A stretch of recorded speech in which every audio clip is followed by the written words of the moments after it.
welcome all of you, to the participants, to the panelists. Thank you very much, Ms.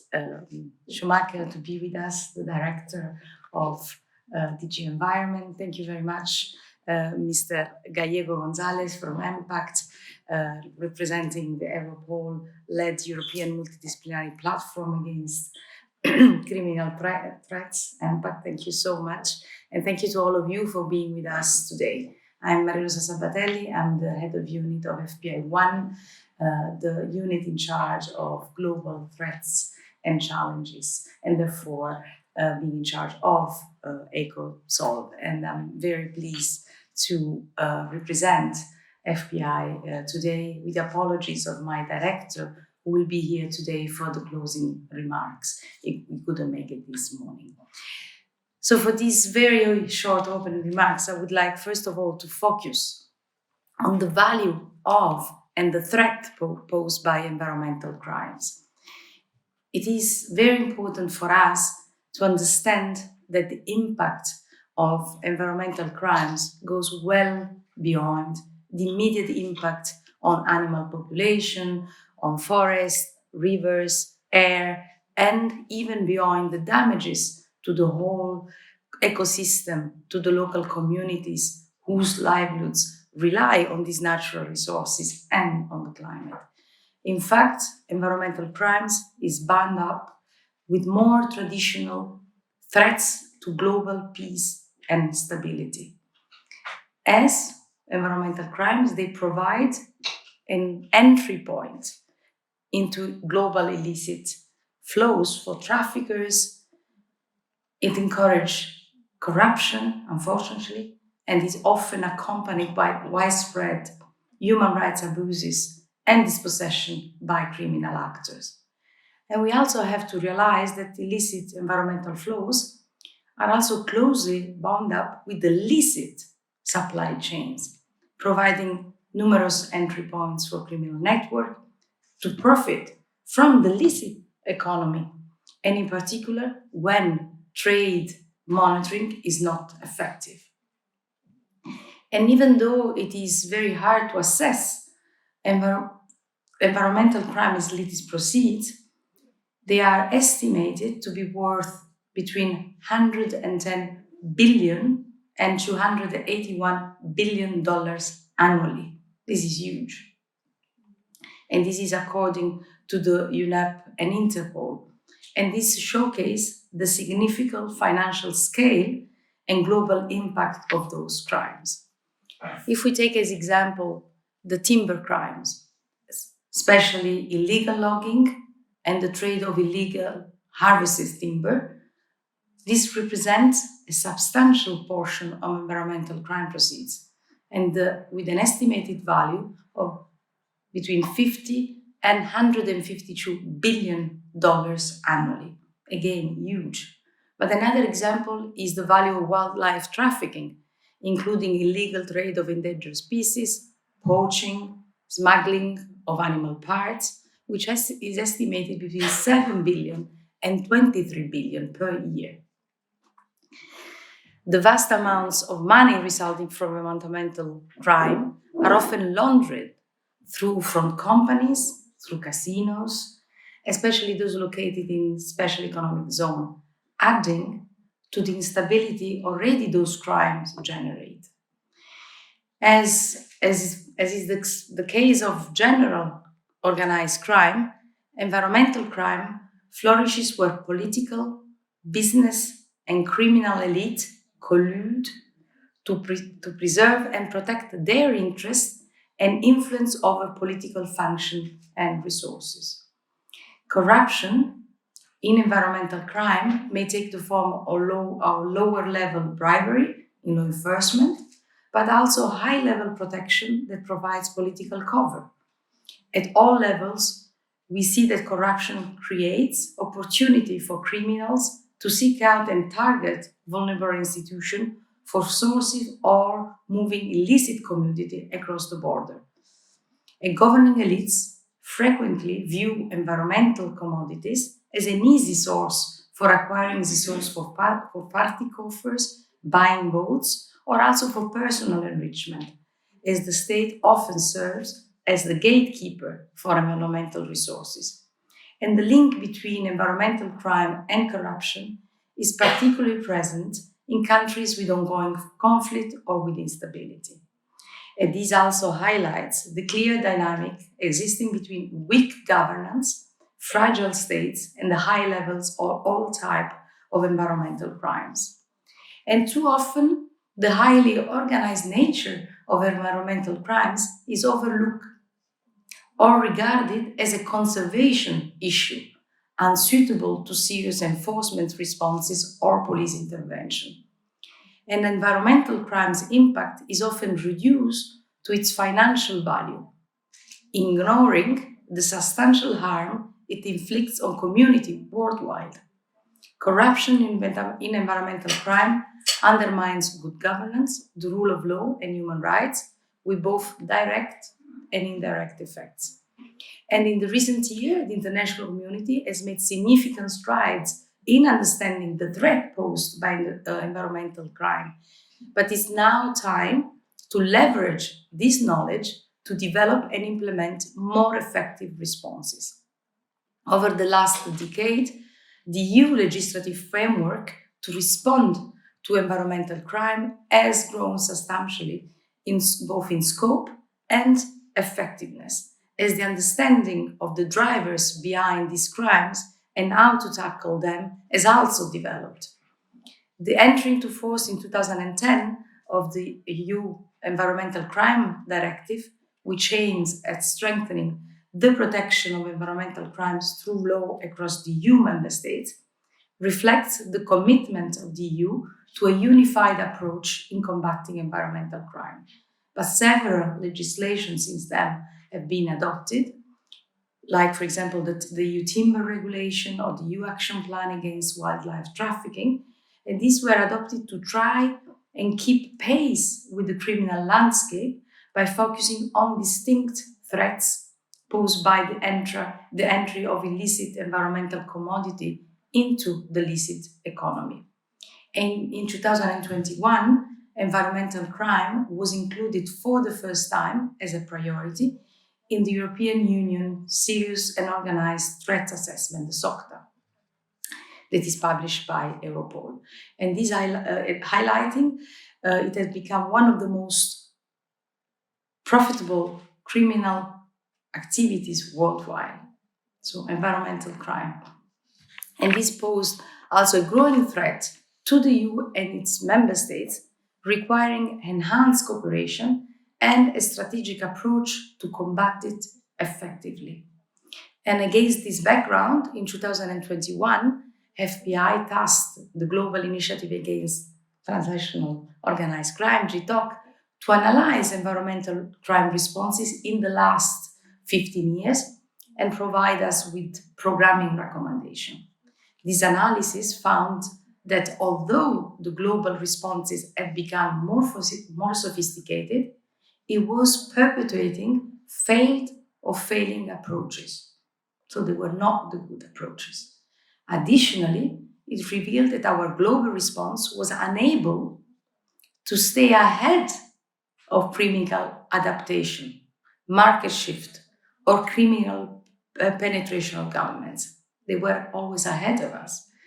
And the analysis also points out key gaps in the responses. For example, failure to address the significant growth in cyber-enabled wildlife crime, a broader gap in utilizing technology and data to keep pace with criminal adaptation, failure in tackling corruption, especially elite corruption as a systematic enabler of environmental crime, and also the ongoing failure to effectively involve local community in designing responses to environmental crime, so lack of local ownership.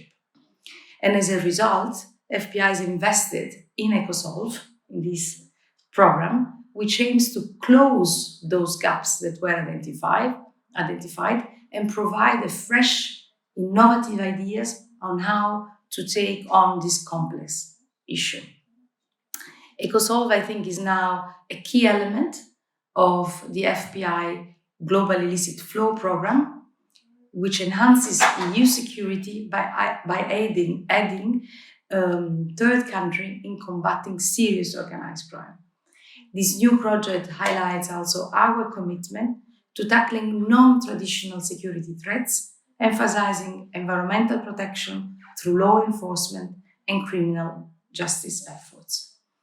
I think, and I'm sure, that EcoSolve will soon become one of our flagship projects of our global illicit flow, because it tackles such a very important topic. Let me thank, first of all, my team, Cécile. Let me thank Mark and the GI-TOC team for being here. A special thank to the director, Astrid Schomaker, and Mr. Ramon Gonzalez. Thank you for being here to launch this important project. And it's my pleasure to pass the floor to the director. Thank you very much.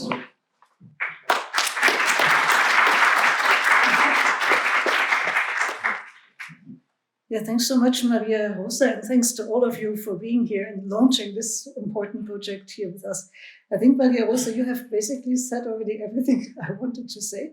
So from the perspective of DG Environment, which I represent here with some of my colleagues, in particular our team leader, this is really about catching up with an important crime that has far too long been regarded as a kind of niche issue, but is in fact very much at the center of many organized crime gangs, and that has impacts that go way beyond the environment sphere and really now threatens societal stability and peace in many parts of the world.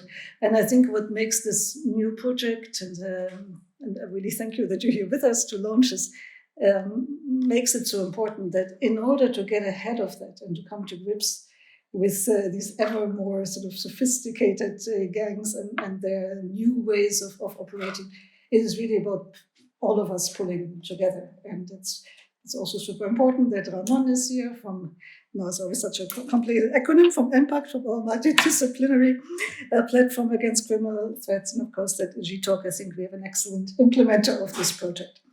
So I think from our perspective, if you work in DG Environment, this is all about addressing the triple planetary crisis of climate change, biodiversity loss, and pollution. And what we're talking about here, environmental crime, really undermines the fight against these phenomena.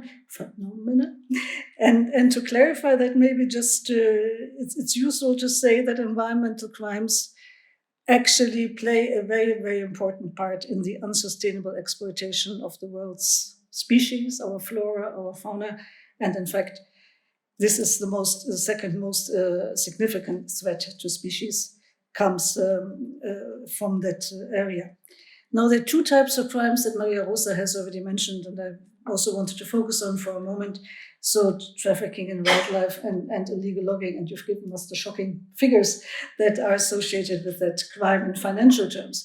Looking at that in environmental terms, and at the IUCN Red List of threatened species, we already have over 1 million species threatened with extinction. And that comes against the background of global wildlife populations having already declined by 60% in the past 55 years or so. And all of this, of course, has devastating impacts on biodiversity, but as we've already heard, and I don't want to repeat, with cascading effects then on livelihoods, on public health, on the global economy, and on regional security. So, doing more to address the organized criminal groups that have been capitalizing on this lucrative trade and the low-risk nature of such activities really requires a sort of multi-pronged approach, and enforcement is a very important one, but certainly also only one aspect of the story. We still have an increasing global demand for bushmeat, for ingredients, for traditional medicine, exotic pets, and accessories. And this is also, and has already been mentioned, why we have a wildlife action plan to look at all these things together. So enforcement angle, very important, but of course we also have to look at the demand side and see what we can do there. And there's a variety of tools that the action plan gives us, and of course public information is a very important one there. Now, if there's a growing consensus that illegal wildlife trade has this cascading impact on ecosystem functions, and reducing the resilience of ecosystems. At the same time, this then means that these ecosystems can no longer work as carbon stores the way they should. So we also have a direct link to climate change. So all of this to say, this is a very, very important issue from a societal perspective, but also from an environment perspective. And in looking at illegal logging, for example, one of the most lucrative sectors, as Maria Rosa has said, in this area, and then maybe looking at where we still have important forests around the world, tropical forests in the Amazon, Central Africa, and Southeast Asia, we see illegal logging account for between 50 and 90% of all forestry activities. So that really causes extensive damage to our natural environment, to our forests, to our carbon sinks. So this direct link between forestry crimes, illegal logging, deforestation, and climate change is one that I think is also very important always to stress, because we know that climate change is now a subject that resonates with the public, that people can actually now feel and see, and that makes them act. And ultimately, what we see there with the disappearance of forests that serve as habitats for the majority of terrestrial life, I think about 80% of terrestrial life lives in our forests, and they themselves rely on wildlife for services, eco-services, such as ecosystem services, such as pollination or seed dispersal. We come to this sort of negative feedback loops or vicious circle between climate change, biodiversity loss, the destruction of forests that itself exacerbates this phenomenon. So really also from an environment perspective, a very, very crucial aspect to attack. And then maybe just to highlight also two aspects that we also know the EcoSolve project will address and that are really very, very important. The role of corruption in environmental crime. It drives and facilitates illegal logging and wildlife trafficking, and of course undermines and corrodes the permit systems that the global community has put in place with our CITES convention, for example. And corruption comes in many shapes or forms, and actually at all levels, the low-level bribery, but also very, very importantly, and I think the EcoSolve project, as we will hear later, has very interesting approaches there. It also comes the high-level bribery of the elites that are way too often still enjoying protection in national systems. And EcoSolve, I think, has interesting ways of bringing this to the fore and making this a bit more transparent, and that will be very important. And then almost lastly, and the role of indigenous people and local communities. We cannot enforce our laws and we cannot fight wildlife crime alongside the communities that are affected. It has to be done in an inclusive way with the affected communities. And again, this is something that I think this project will focus on. It has very interesting approaches. And again, we will hear about a lot. These communities very often struggle themselves with the impacts of wildlife crime. That wildlife crime undermines the natural resource base they need for their existence. And then again, we come into this negative feedback loop that these communities are almost pushed into participating in criminal activity for their mere survival. So these are all aspects that require attention, and where also the European Union has a responsibility to act, because as I was mentioning before, we are a destination or a transit center, also in many cases, for many of the products of illegal logging, for example, or of wildlife crime. They end up in the European Union or go via the European Union on various ways to other parts of the world. And of course, also more and more, there's the internet trade aspect, artificial intelligence coming in. We just have to be a bit ahead of the game and at least trying to catch up, but better even to be ahead of the game. So on very last point, just to say, from the European Union perspective, there is the environmental crime work we've been doing. And I think many of you may know that we have been looking at environmental crime more and more over the past years. So from our first attempts to now already this year strengthening the environmental crime directive again to deter these activities. And again, I want to say all of this comes in a broader context of our wildlife action plan, of which we will also, I think, hear a bit more in the course of the day. So all of this to thank you once again for being here, and to thank our colleagues from the Foreign Policy Instrument Service for having taken up this subject, and for all of you to be here and launch it with us. Thanks very much. Thank you very much. And I pass the floor to Mr. Amon, please. Thank you very much. I am currently the driver of the environmental crime priority in EMPACT. And first of all, I would like to wish great success for EcoSolve and GI-TOC, because if you succeed, I am sure that we will all benefit from that. And I will try to cover that in three basic ideas. Firstly, in 2017, environmental crime was firstly addressed as a priority.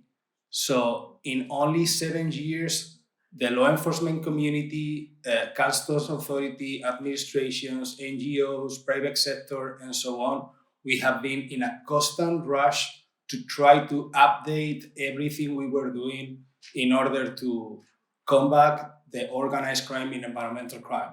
France suffered that in the very beginning. Now Italy and Spain, we have been trying to follow that trade in order to update all of our procedures in order to be capable to fight against organized crime in environmental crime.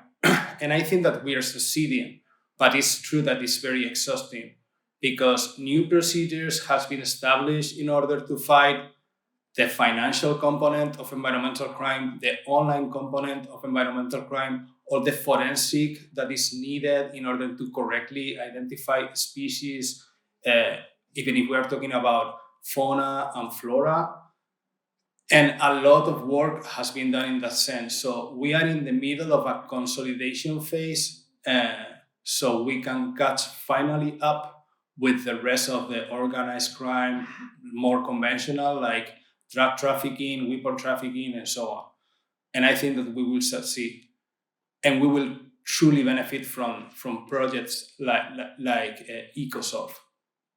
But in the second place, as it was mentioned, Europe is not the center of environmental crime around the world. Of course, we have people that are committing crimes that are using other continents in the world in order to succeed. We can see that in wildlife trafficking, waste trafficking, but it's our responsibility right now to try to set up nice and strong networks with the rest of the people from the different continents. And that is something that EMPACT is trying to cover right now, with a stronger and more reliable presence in Latin American countries and in Asia and Africa, because everything related to environmental crime is coming or going to these three continents. And my final idea is the following, and is that with these kind of projects, we are finally trying to set up a strong basis to move forward into the future, because we are not the only one evolving. Criminal organizations are evolving as well. So we have the responsibility to catch up with the new trends that we are seeing. And for example, I can give you a few ones. We are seeing now that people are trafficking with cloth waste. We are seeing that there is a strong trafficking in phytosanitary products that are not only affecting the environment, but also human health. We are also seeing that all the change in the creation of energy that is happening in the European Union is also becoming a problem for Africa and Asia, for example, because of all the e-waste that is becoming more and more relevant. So, as I was saying, we do not only have to catch up with the situation right now, but we have to also look into the new trends for the future, and that's what we are trying to do. So, as I said in the very first moment, I really wish that EcoSolve success, because their success will be our success. So, thank you very much.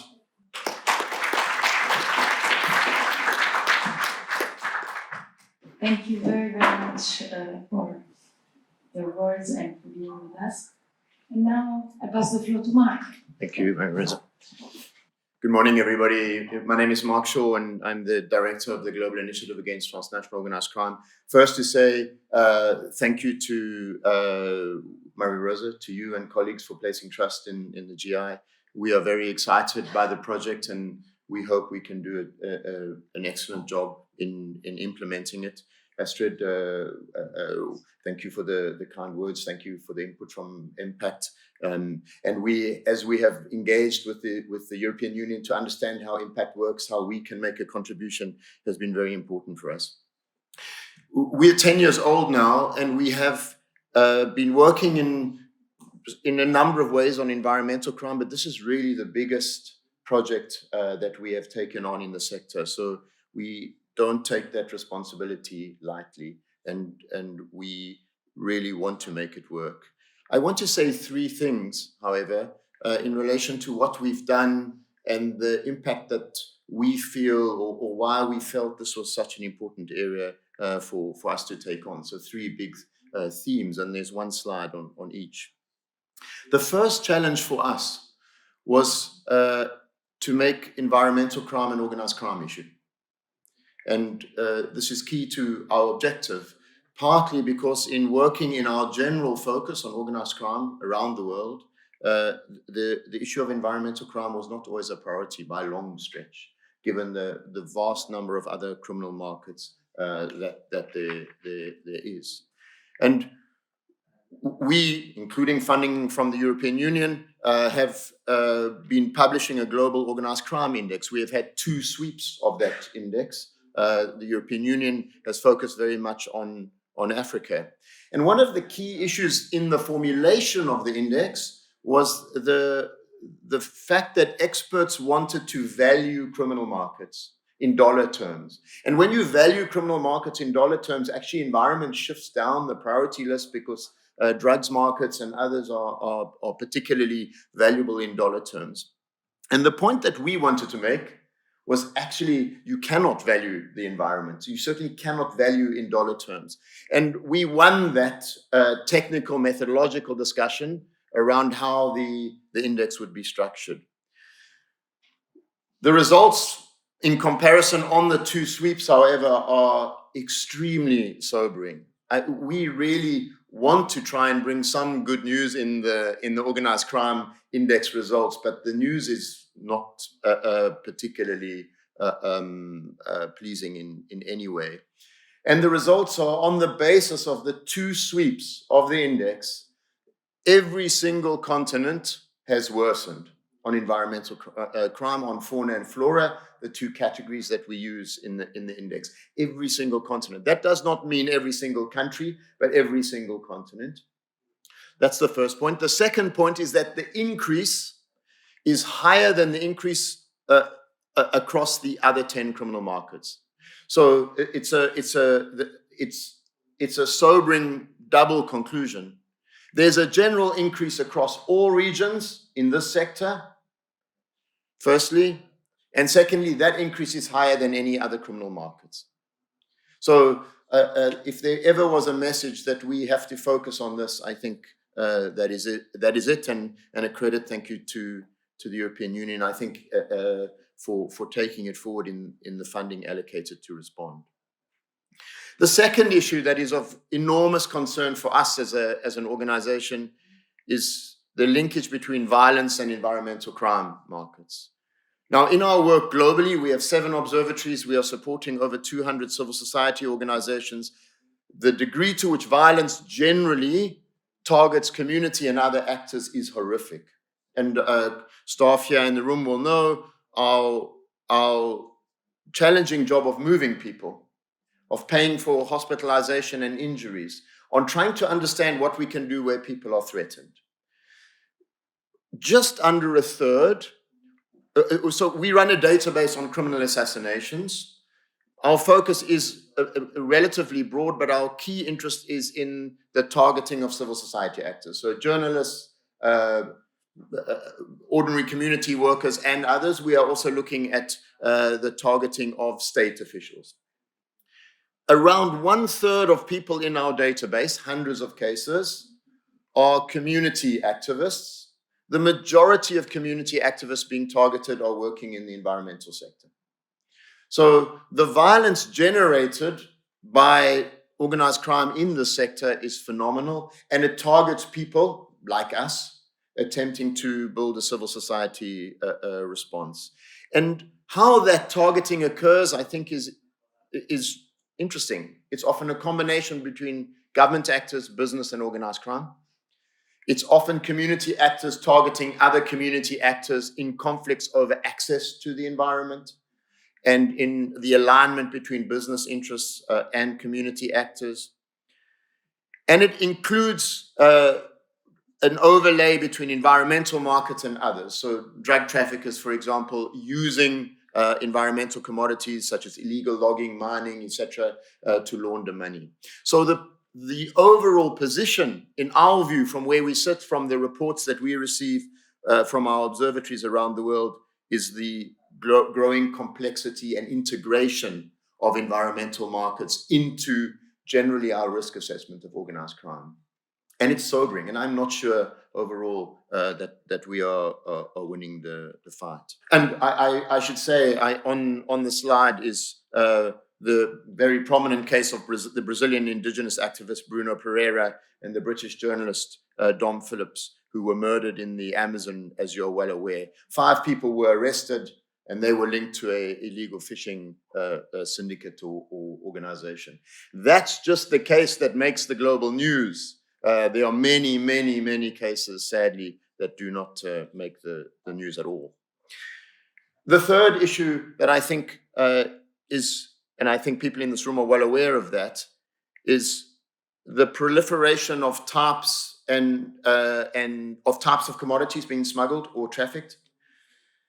The connection between all of these, as other speakers have said more articulately than me, to a range of other crimes, most notably corruption, but also extortion. I've mentioned mining, but also politics, local politics in particular in different parts of the world. So it's a really complicated and integrated set of problems that EcoSolve attempts to take on. Maria Rosa has already mentioned them, but we were commissioned by FBI to write a document with 4 key conclusions. Maria Rosa, I'll repeat them again because it builds on to Simon responding on the presentation. What are the 4 issues that really came out of our analysis of what wasn't necessarily working well in the sector? Firstly, law enforcement and policymakers struggle with insufficient data and cooperation. This issue of catch-up. It's a very similar message to other criminal markets, but I would say much worse in this area. Lack of policy prioritization, frankly, in many countries around the issue. Secondly, the issue of online markets, the rapid growth of online markets, an attempt or the need to do more around that. And given the nature of the global economy, the growth of additional online markets, that this isn't an issue that's going away. We need to learn lessons now to be able to address it. Corruption and political protection, mentioned by all speakers. And then the exclusion of communities weakens all strategies. People make the argument that they are including communities in programs and responses, but in fact, that's much more challenging than it appears. So we hope EcoSolve does something in its own small way to address some of these issues. And I'll hand over to my excellent colleague, Simon Haysom, who's our Director of Environmental Crime Programs, but also will be in charge of implementing EcoSolve. EU colleagues, can I close by saying how grateful we are. We intend to implement this program to the very best of our ability under your guidance. So thank you very much.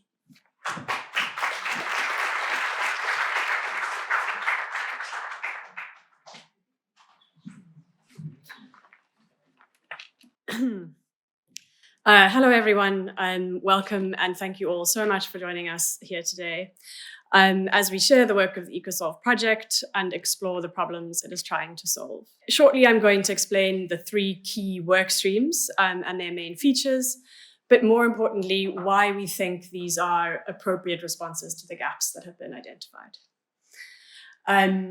First off, some basics about the EcoSolve project.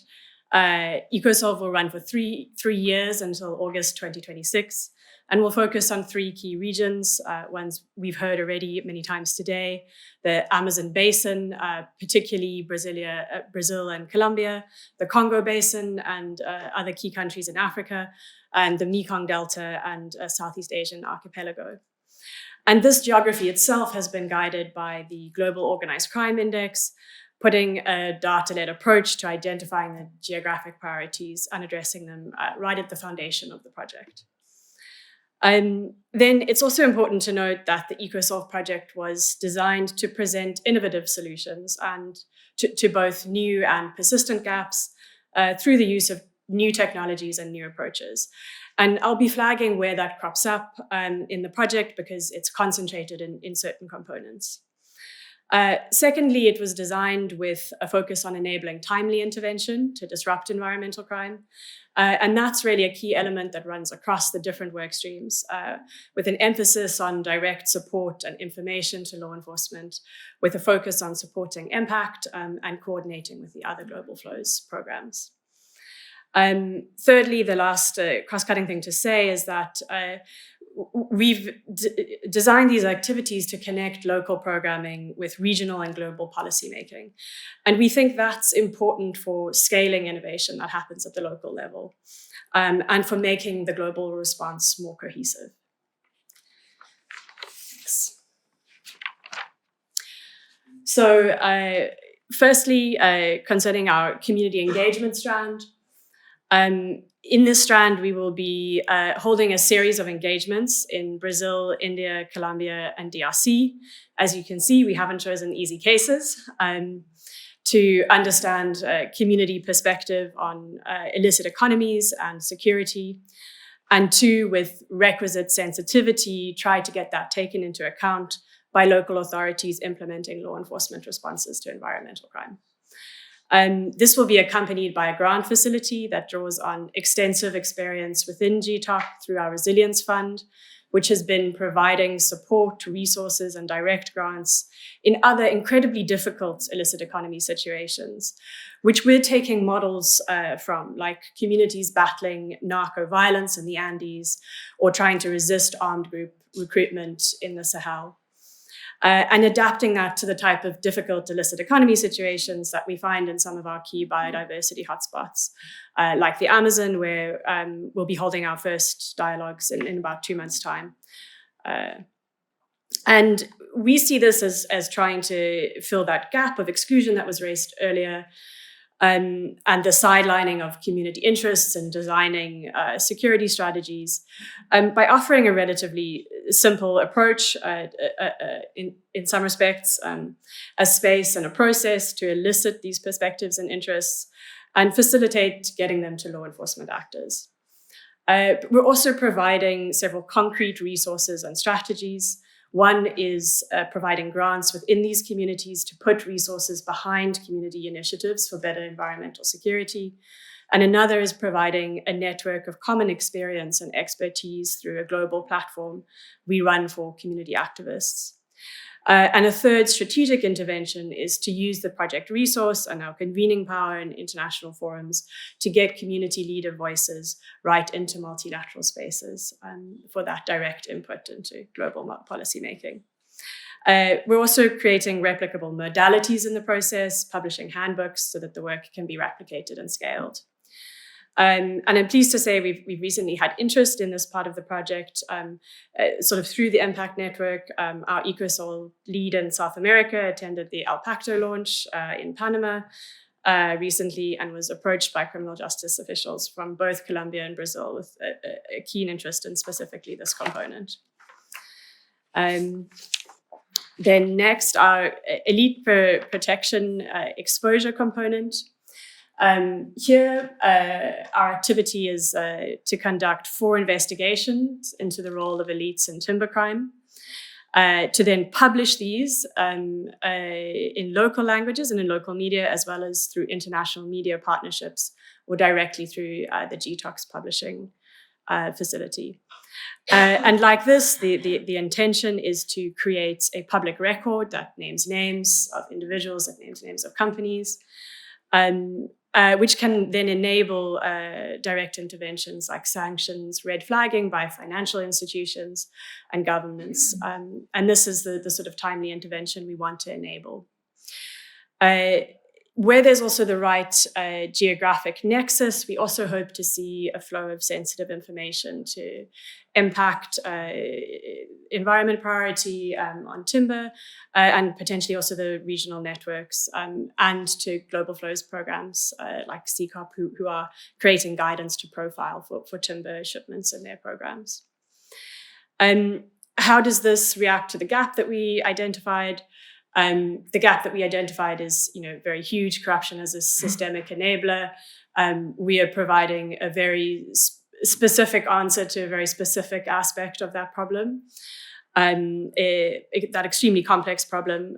We're focusing on elite corruption because we identify this as most often enabling impunity, particularly of criminal, higher level criminal figures.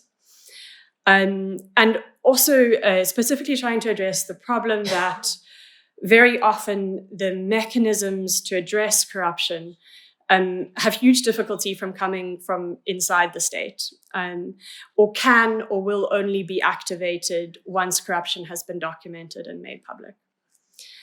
And we say investigations here, but what we mean is we mean that in the sense of civil society investigations. So these will be undertaken by investigative journalists, GI-TOC staff, independent researchers. We're not trying to compile legal cases, though we do hope that our investigations may spur the right actors to open them when the time is right. We also hope that by creating this record and through our direct engagement on its significance, including diagnosing systemic weaknesses and entry points for reform, we can make international partners who are able to support longer-term solutions aware of these local crises of corruption. And that's where we see the local to global link here. We've already held regional consultations under this activity in Nairobi and Bangkok, bringing together key groups of journalists, corruption experts who are on the front line of documenting, exposing, and responding to corruption, with a final meeting in this series happening in Brazil later this year. And those have been crucial in forming local networks around taking up the findings of these studies when they are eventually published, as well as creating trust with partners. I'm also pleased to say that research is ongoing in Central Africa on a case with direct relevance for global financial centers and important international commodity flows. And we will very shortly have another investigation starting in that part of the world too. Then the final workstream is our data for disruption workstream. And this is where sort of the bulk of the innovation and new technology focus of the project sits, with the development of an AI-enabled system and also a project to unlock DNA forensics and AI-enabled image recognition in the response to environmental crime. There are two sort of main components to this. One is the global monitoring system, which will provide market monitoring data, which will be partially AI-enabled, and cases of interest detected through OSINT to law enforcement in key countries. And connect local cyber patrolling to a global database for global policymaking. It's a major focus of our work and of the EU's investment. And for that reason, we actually have a separate animation, which we will show shortly, that explains how it works in a bit more detail.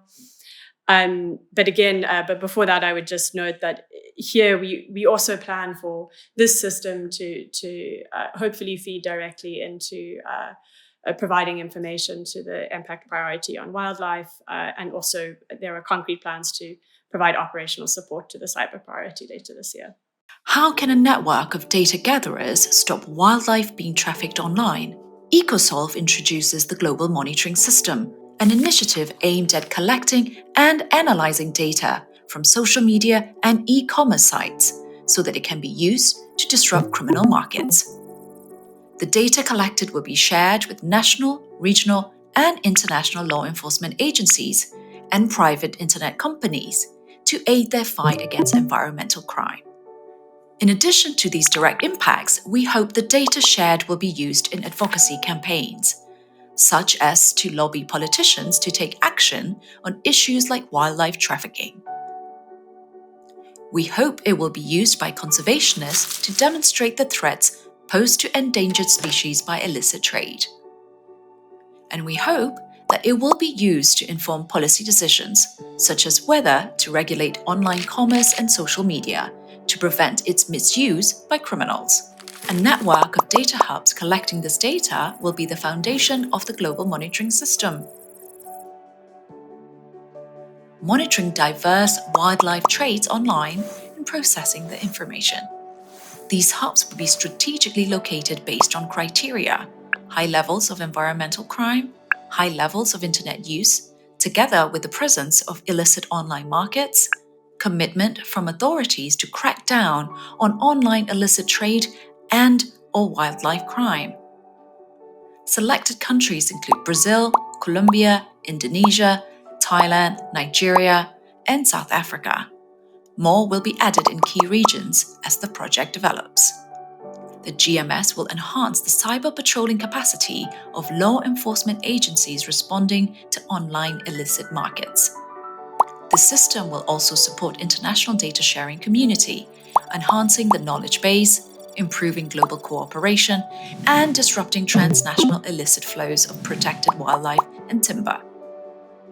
Uniting the world against illicit environmental flows with the power of the global monitoring system. There is another component to the Data for Disruption side of the project, which is the Data and Cooperation Governance Project, which is a series of engagements and grant making to unlock innovation linked to DNA forensics and AI image recognition. This comes with a grant facility offering challenge fund type grants to projects helping to take these technologies to the front line in a cooperative way, with 4 grants of €250 each put towards fostering that innovation. 50,000. 50,000, exactly. This project fills a gap related to the comments made about fragmentation in the data underlying wildlife crime, the lack of being able to stay ahead of criminal market adaptation, and we had identified sort of a lack of incentives to cooperate and a need to diagnose pinch points, not just in R&D, but in the institutional barriers that hold back bringing technologies to the front line. And the project tries to do this with research, meetings, and grants working together in a way that builds towards an increasingly complex picture of the institutional barriers, as well as a roadmap towards solutions. And finally, I am going to encourage you to look at our brand new microsite, ecosolve.eco. I've spoken throughout the presentation of the way we hope this project will achieve impact by feeding in directly to impact priorities, by direct support to state authorities in individual countries, and the way that a significant amount of the resources in this project are also channeled into grant facilities, which directly support others playing a crucial role, such as communities, NGOs, and researchers. But I'd like to end with encouraging you to look at the microsite. We see it as an additional tool for impact, a way of visualizing the data that the GMS will produce so that it can have more of an impact on public debates, as well as creating a repository of our resources that people can refer to replicate our methodologies. It's designed to be narrative and bold. On the About page, you'll find a call to action and a link to join our new LinkedIn group, and also sort of the budding repository of blogs and other materials that EcoSolve is producing, including the animation you just watched and other videos that you'll see throughout the day. And perhaps most excitingly, in the coming weeks, as our data hubs, who are starting already in Brazil and South Africa, begin to gather data from live illicit markets, we'll be populating the underlying database and enabling some very cool interactive data visualizations on the website. So watch this space. Please follow along with us. Thank you all for coming. And thank you again to the EU and to FPI for the opportunity to do such an incredibly interesting suite of work. Thank you very much.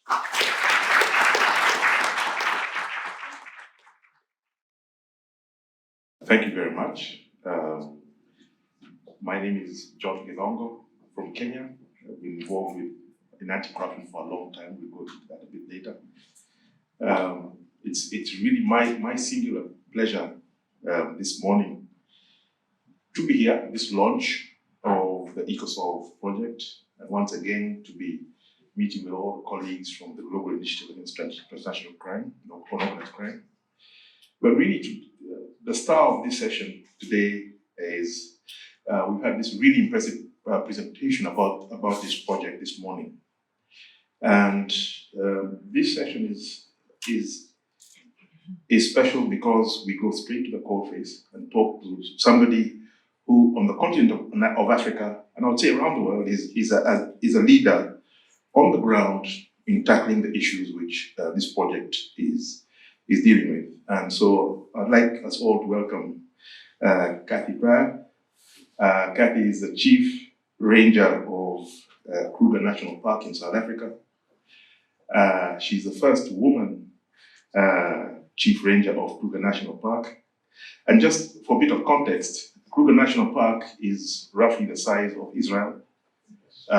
So it's a little republic unto itself.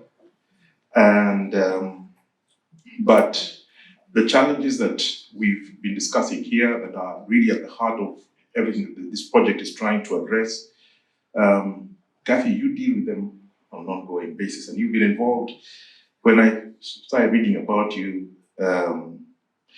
Kathy is known as the rhino whisperer for the decades that she has spent in conservation in Africa, and especially in the translocation of rhinos, which is a very specialized activity.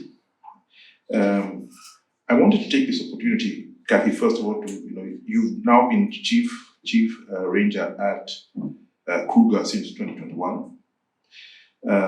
Just to contextualize it, they said it's a mini country unto itself. You have 2 international borders, millions of people in your hinterland. What was the situation that you found when you took over in 2021 at Kruger? Just to give us a bit of context of what some of the issues we've been discussing, the corruption, the environmental, the illicit trade in wildlife, in horns, in ivory.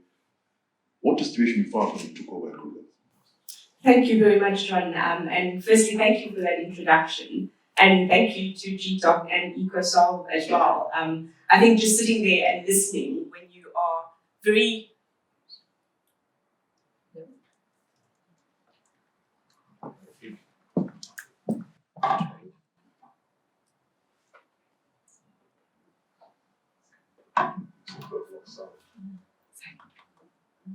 You may have to shout. I can just keep talking, I've got a loud voice. So when you feel very far removed from the problem. You're kind of sitting in your own little Israel, not much bigger than Belgium, probably about the same size as Belgium almost.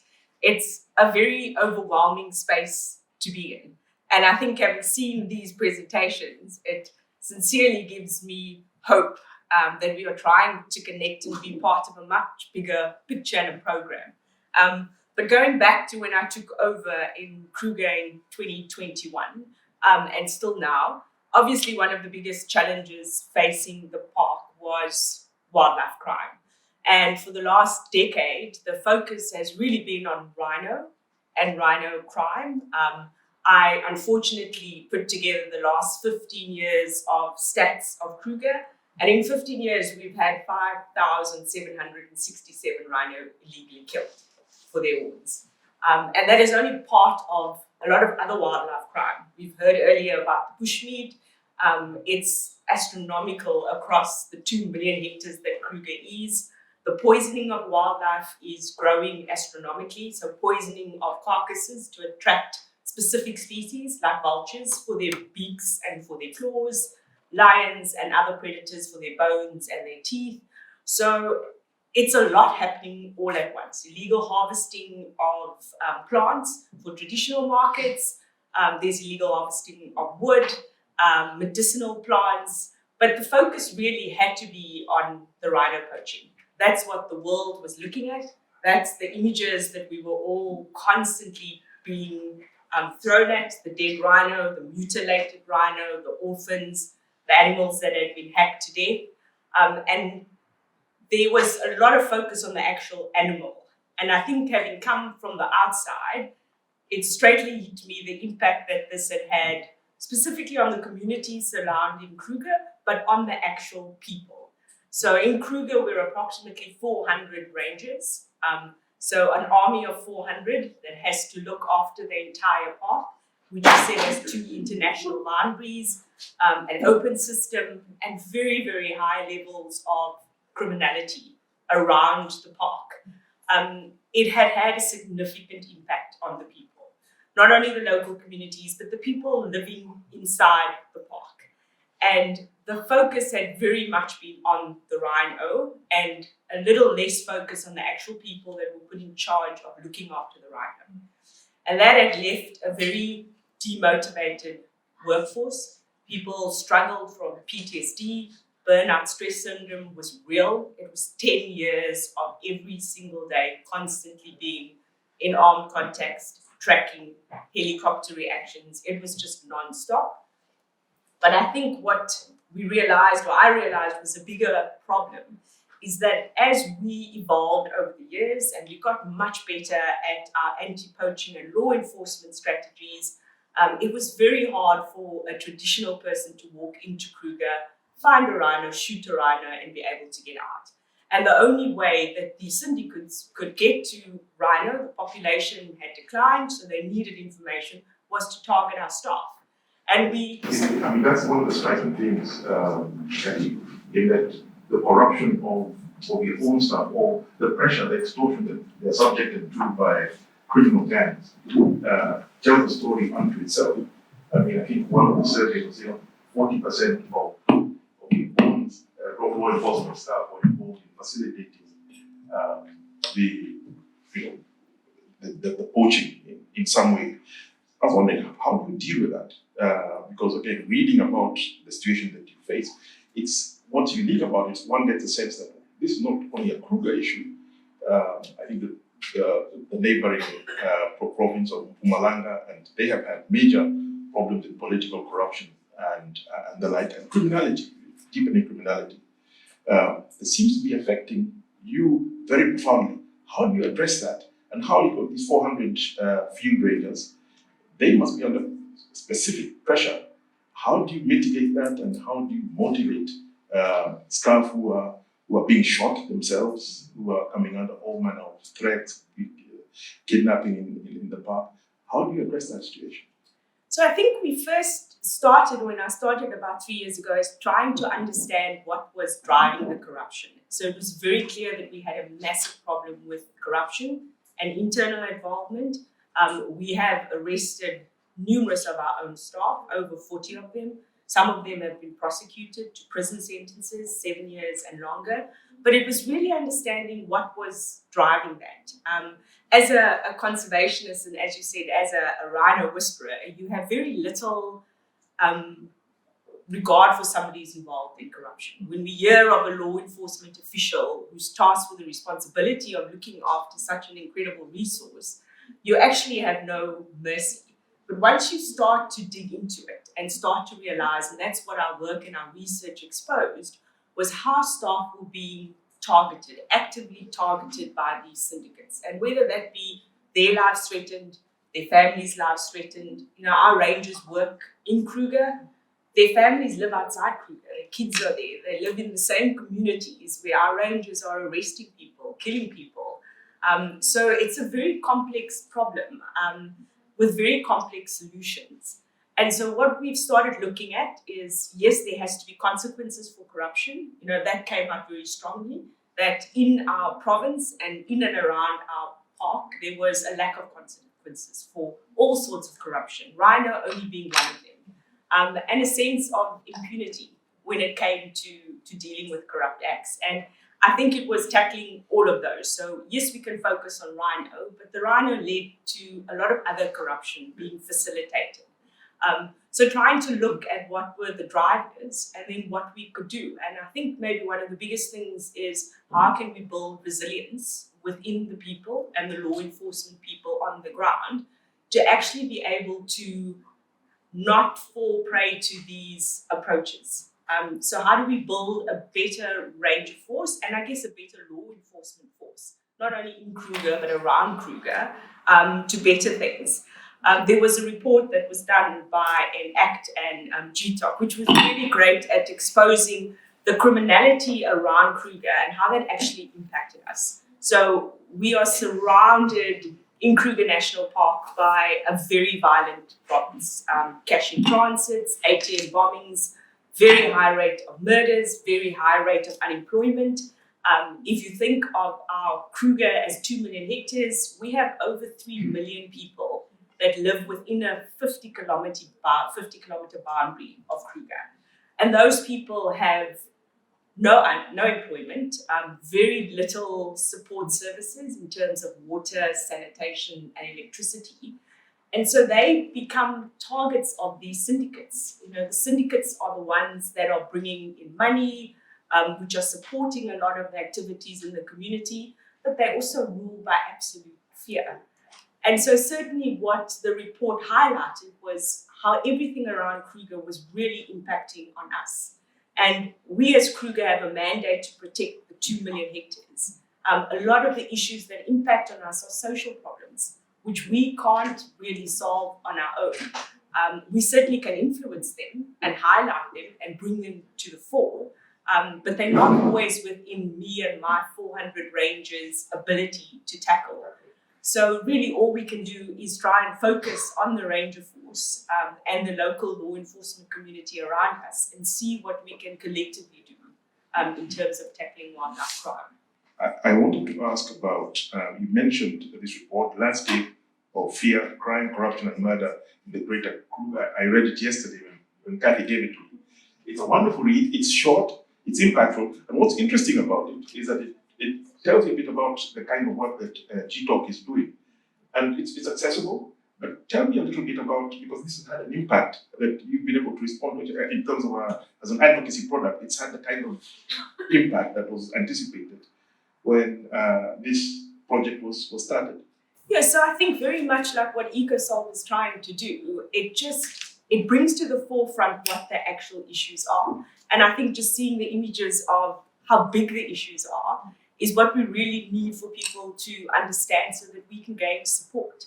So in that project being released, we really got a lot of support because people had a much bigger understanding of what law enforcement people were up against. Just within Kruger, we've had investigators assassinated. We had the head ranger of the neighboring park assassinated. So things like assassinations, people being actively targeted, is real. It's normal life for us who work in law enforcement. And so I think for people to understand that and for us to rather collectively look at solutions, because also in Kruger, yes, we can arrest a lot of people, and we do. There's not a shortage of people who are willing to pick up a firearm, walk into the park, walk through the night unaided, shoot a rhino, remove its horn, and go out. We will, for the next 20 years or as long as I live, probably arrest those people. It's the actual syndicates. It's the demand that needs to be reduced, because I think one of my biggest things in terms of trying to deal with the corruption, to rebuild a ranger force, is to how do we actually keep people in this for the long run? Because we're not doing this for 5 years or 10 years. We've kind of made peace with it. We've got to sustain our efforts. We've got to sustain our staff and the people on the ground, so that they also realize we're in for a very long fight, us on the ground, because we need much bigger initiatives and projects like this to actually support us in the work that we are doing. It's clear that at Kruger, you now have a really sophisticated law enforcement response to these problems. It's sophisticated, but talking to you yesterday, I was struck by the extent to which, yes, you've got that covered, but your focus is now very much on building the capacity of the people. And you've mentioned people outside the park, there's 3 or 4 million people around the park, but then your own 400 rangers who are the coalface. If you just tell us a bit more about that, and how one protects the environment and mitigates poaching and corruption by just building community relations, trust within the community. Yes, I think a lot of what we're trying to do now is we worked for 2 years on trying to understand what the problem was, the extent of the problem. We looked at what other continents and countries have been successful in eradicating, reducing corruption within the workforce, and we've put together what we call an integrity management plan. So it's really an holistic approach of how we can deal with corruption now in the short term, but also how we build systems within our national parks or in the government entity that I work that make staff less susceptible to corruption. So we've got 4 strategic actions, and one really focuses on the rangers, so building resilience towards the rangers. How do we protect people from being approached? How do we protect their family? How do we give them better educational, whether it be financial literacy, to try and sort of build their own personal resilience to being involved? And a lot of that comes with mental health support because people have been through a lot. We chatted yesterday saying, when you join the Special Forces or the Navy SEALs or an entity like that, you are so mentally prepared for the war that you're going to. When you're a ranger, like many of us have been for over 20 years, none of us saw that for 15 years we were going to have to be in armed contacts. Our own rangers were going to be killed. We would have to kill a lot of people to do our work. And so it's sort of building that mental preparedness, trying to deal with the issues of the past. Providing legal support is a very big part of what we do. And a lot of that legal support is based on human rights. So to make sure that there's a very careful balance in law enforcement and that we can never violate people's rights. And so we do a lot of training with our rangers regarding what they can and can't do within the law. And a lot of that is human rights. And then sort of building positive relations again with the community. As I was telling you before, a ranger was a hero. And it's not so much that now, because enforcement of a protected area comes with conflict. And that conflict is often with the communities that directly surround you. So we're working very hard on sort of work that improves the ranger force. We're doing a lot about an integrity system, so polygraph testing, but then a lot of work with our neighboring enforcement organizations, so the police, the justice system, the courts, in trying to have better prosecutions, better consequences for corruption. And we're very, very fortunate in Kruger itself. We have a dedicated regional court that just focuses on wildlife crime. And so just kind of trying to all get ourselves together, get ourselves aligned to try and deal with this. And obviously that comes with a lot of hard work and effort because there is a lot of corruption. It's not only in Kruger, it's outside, it's in various law enforcement agencies. So I think probably the biggest challenge for all of us is how do we rebuild trust again, and who do we trust, and how do we build a trusted network that can share information and want to work together. And I think that we are finally getting there. Thanks. Kathy, one of the striking things that you mentioned again when you spoke yesterday was you're leaning into strategic partnerships with different other actors in this ecosystem. Partly because there's a limit in terms of state resources, and that's not only a problem in South Africa, but across Africa. Huge natural resources that are difficult for governments to manage when all sorts of pressures are there. How do you leverage some of these relationships? You have this relationship with GI-TOC now. What's a program that you're implementing to sort of lead into some of these relationships? That you come from a history of working with lots of volunteers and NGOs. How have you brought that to your work at Kruger? So I think, we, in Kruger National Park itself, we're a government-funded organization. So we every year get a 20% grant from the government. Is that better? We every year get a 20% grant from the government. And 80% of our funding, we have to generate ourselves. A lot of that is obviously through tourism and specifically to the bigger parks, Cape Town, Kruger National Park. But obviously in COVID, we suffered from 3 years of very limited tourism and we're still making up for that. And so in order to still stay operationally effective, we've had to really build strong partnerships. And I'd like to call them partnerships rather than funders or donors, but strategic partnerships with key organizations and NGOs which can help and support us. And we've seen that they really work. One of them was a project called Project Blood Orange, where we really joined with financial institutions, with our revenue services to do targeted investigations on people's bank accounts, lifestyle audits, and that led to the rest of two high-profile, our own rangers working that have been for years facilitating a lot of crime and not necessarily picking up the rifle and killing the rhino itself, which is what our perception or their perception of involvement is, but it's supplying information about where rhino are. It's supplying information about where the deployments are, when the helicopters are in for a service, when it's shopping day and when it's our sports day and many of us are together. And so we've really seen the value of a lot of different institutions working together and rather focusing on targeted investigations. As I said, we will continue to arrest every single person that illegally comes into the park, but we really need to focus on specific targeted kingpins and rather work collectively to disrupt those, because I think that will have a bigger impact. So yes, we do rely heavily on funding, but also not only just monetary funding, it's skills, it's expertise, it's knowledge, knowledge that a project like EcoSolve is going to give us that just empowers us to take that mandate forward.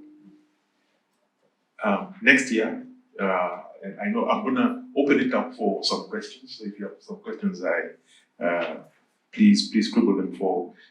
I'm in danger of monopolizing Kathy.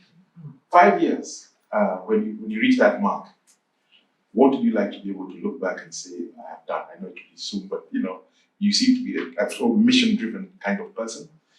You've already made a great impact. What would you like to look back, when you end December next year? Yeah, I'm a very impatient person, so I'm glad you said 5 years and not 10 years. I think the biggest thing is we really want to, or we are trying very hard to focus on the individuals and our organization and what systemic change we can build to make our own staff less susceptible to corruption. And so focusing, trying to really bring some success out of the projects that we are doing in terms of building range resilience. I'd like to see a very strong, motivated, principle-driven, value-driven ranger force. I hope that we have our integrity management system in place. Polygraph testing doesn't solve all the problems, but it certainly is a key.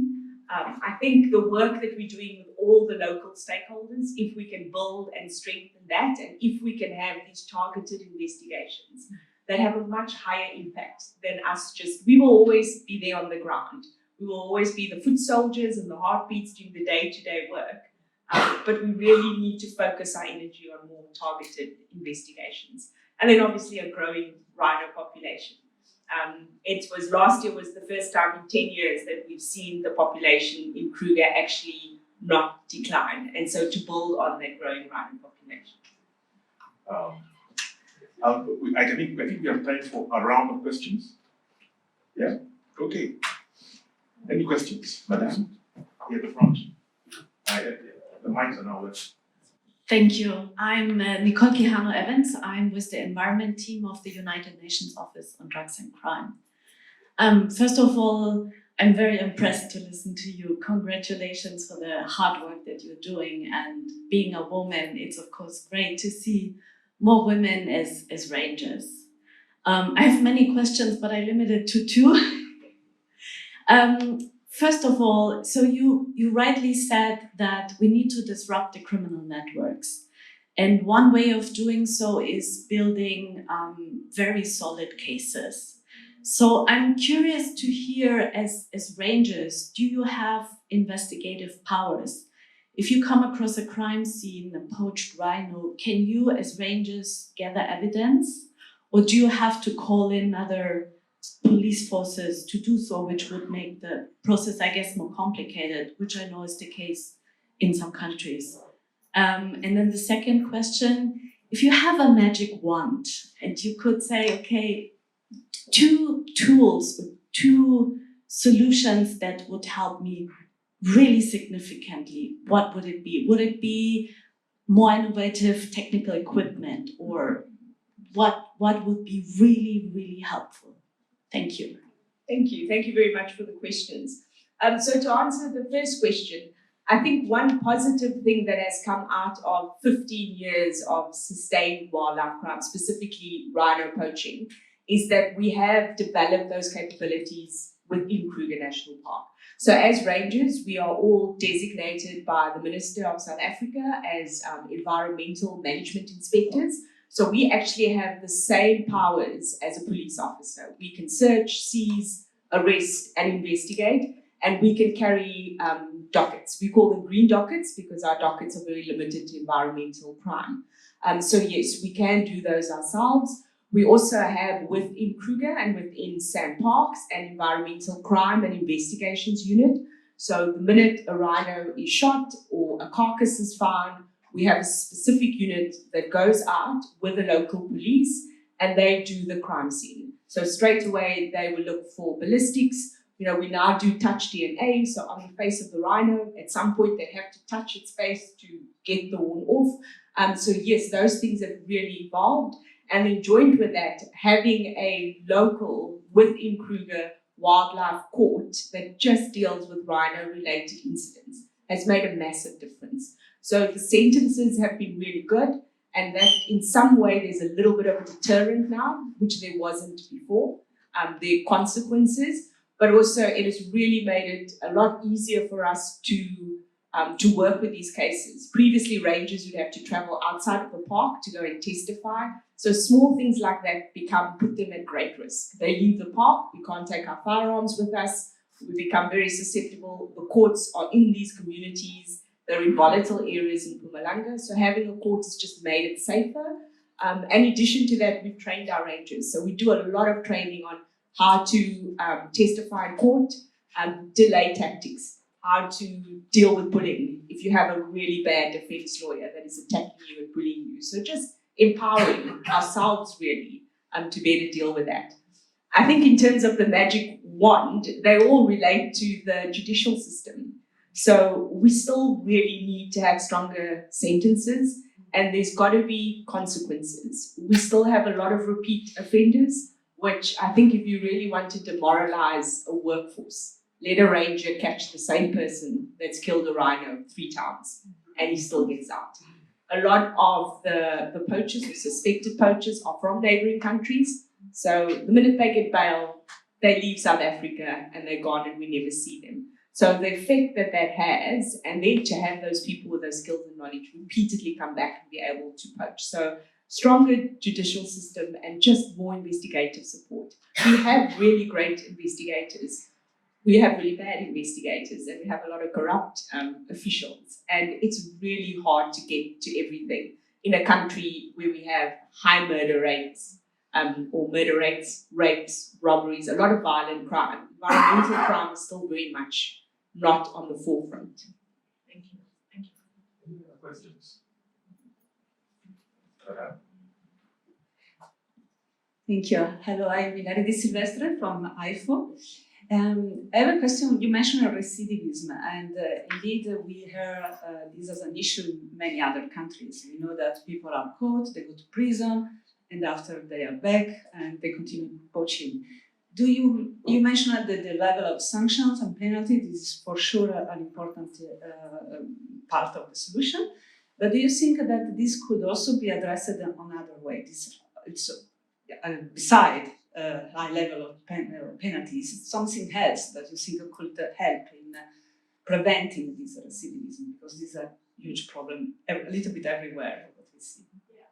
So I think many of the repeat offenders that we do see are from countries outside of South Africa. And so certainly we have to build stronger relationships within our neighboring countries. Some of them we don't have agreements with, that we know that people have fled South Africa and our information and intelligence will tell us where they are. We don't have agreements that allow us to bring them back and prosecute them. So I think certainly we can definitely strengthen our relationships with these neighboring countries where we know a lot of the repeat offenders are fleeing to.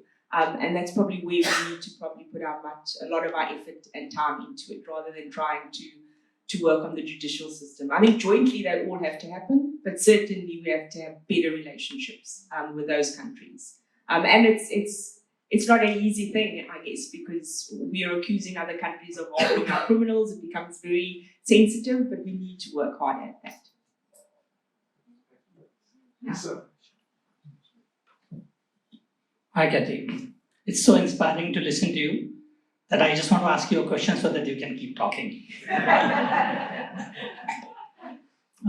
You mentioned about the project Blood Orange, where you work together with financial institutions. Considering that the criminals engage into these activities only for money, how can you increase your participation with the banks? How can you share more data with the banks so that I'm a banker, so that we can do more? Thank you. So we actually are working a lot on that. Project Blood Orange really highlighted to us that it's incredibly difficult to catch somebody red-handed. It's really hard to catch somebody in the act of shooting a rhino or moving the horn or giving the information, whatever they do, but the money never lies. And one thing I learned from the financial institutions and the work that we did was to follow the money. And so we have, since that project, been trying to build better relationships with the financial institutions, one for them to support us in these financial investigations, but also to build capacity within our own state organizations.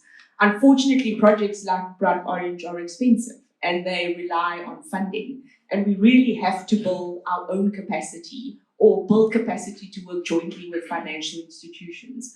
We're also working with financial institutions in terms of seeing what solutions they can give us to help when it comes to indebtedness, which is a major problem that drives corruption. And whether it's educational, whether it's lower interest rate, is there anything they can do to support rangers? And there's been a lot of positive interest from financial institutions to look at how they can better help and support us on the ground, but also to look at targeted investigations and working with law enforcement in South Africa, because we've also gotten the revenue service involved. So between the financial institutions and the revenue services, it's been incredible, the work that can be done when you just analyze and look at the money that never actually lies. Thank you. Madame, another question here in the front. Thank you very much. I also join everybody that spoke before to congratulate you. My name is Simonetta Grassi. I'm the chief of the firearms trafficking section in UNODC, and we have a joint disrupt program with Interpol under the GIFP. You mentioned that the rangers have some investigative powers. They look immediately for ballistics. Has there been any thought in looking at disrupting these criminal organizations by addressing more the firearms control dimension? Because these weapons could have been legally owned weapons from foreigners that come and register them, or from locals, or they could have been trafficked, and in both cases, a firearms investigation could maybe help getting to these groups or to these individuals. Is there any thought about it, or do you think there could be any connection, maybe through the GIFP, to programs that focus, that delve more into it? Thank you. Thank you. That's a really good question. Thank you. So a lot of the work that we've been doing has been to try and remove firearms before they even get to Kruger National Park. Obviously, the firearms are what drives the syndicates. They cannot operate and they cannot kill a rhino or any other wildlife without the firearm. So we've worked really hard with our local ballistics. Most of the firearms that come into Kruger, they never have serial numbers of them. They're always filed off. They're very, very old. It is incredibly rare. I can't actually think of one where we've actually found a firearm that had a serial number that we could trace to the origin. So that is our first challenge, is to actually know where these firearms are coming from. And I think that's across Africa. All we can do is confiscate as many as we possibly can, but it's really, really hard to link them. But there's a lot of work being done in the ballistics field and trying to link firearms across various scenes. And I think that's probably something that we can improve our knowledge about that. There's limited capacity for the amount of ballistics that needs to be done. If you think in the worst years in Kruger, we alone had 827 rhino killed. And so the investigations and the ballistics and the analysis that needs to be done are all currently through state-owned organizations. So we don't have any private ballistic labs or anything like that. So there's a lot of delays in that. But I think when it comes to the firearms, again, we're focusing really hard on trying to remove them before they even get into the park. But we really don't have an understanding of where these firearms are coming from. We know that some of them are from the boundaries of the park. We share a boundary with Zimbabwe and Mozambique, but where those are coming from, we also don't properly understand. So I think there's a lot of investigative work that can be done in trying to find out what is the source of these firearms, and specifically because they all are illegally brought into South Africa. Any other questions from the floor? If I can't resist, 2 questions in one, Kathy. For young women who want to follow in your footsteps, your inspiring footsteps, in conservation, how? What should they do? I mean, it seems like a simple question, but I'm sure even in South Africa, you've been asked this before. And number 2, with regard to the international community in supporting the kind of work you do, and others like you in other countries, where the pressures are high, the state resources are low, infrastructure is poor. What can the international community, be they governments, NGOs, do to help, to bolster your efforts? And what should they not do that they maybe have a tendency to do? I like that question. So I'll answer the second question first. I think in terms of the international community, I think for the first time there's a greater understanding, and that's why I'm so grateful for opportunities like this. There's a greater understanding for what it actually is like for the people on the ground.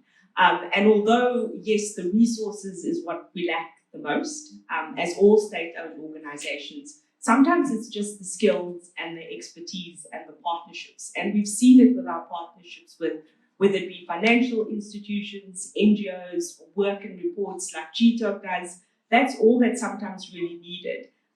But there has to be some sort of accountability and honesty from our side regarding the scale of the problem and the magnitude. And I think now that we are open to talk about the corruption and the impact that it's had in Kruger, we've had a lot of help and support from people who have been successful in sort of tackling corruption on the same scale as us, and for that we're very grateful. But obviously resources are always needed, and that's not always financial resources, as I've said. But I think just building on those partnerships, I think the hardest thing with all these relationships is trust, is to build trusted networks where people share, and share openly and honestly so we can actually impact where we need it the most.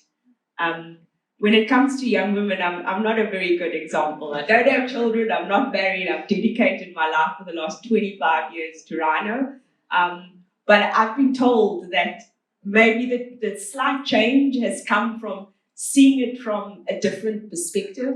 I've always thought that I was very much a person about wildlife, didn't really like people, wanted to live in the bush, have not for the last 20 years lived anywhere in a city.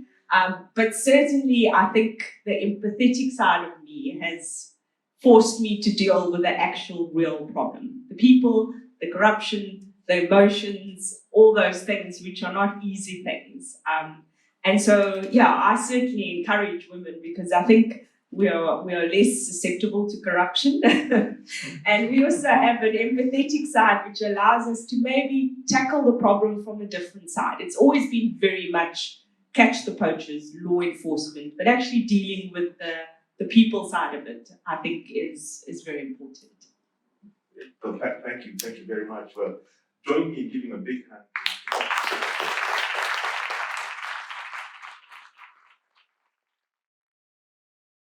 We've had so far, I would say, intense morning because we've had a lot of great remark by the different speakers. I think the last session in particular about what people on the ground are actually seeing and doing was really really amazing. I think a lot of people also followed up during the coffee break with more questions to both Kathy and John. So thank you for being available as well for follow-up questions. And now I will turn to, as we saw, the scope of the issue is huge. Different numbers, billions were mentioned in the opening speeches by the different speakers. And as we also mentioned, we need to have a comprehensive approach to tackling wildlife crime. So for us, it's also important to have here today actors from different parts of societies and institutions who are joining together to fight environmental crime. One of our speakers, unfortunately, could not be here today, but we have recorded a video. It's Jorge Jesus from Europol as well, like Ramon.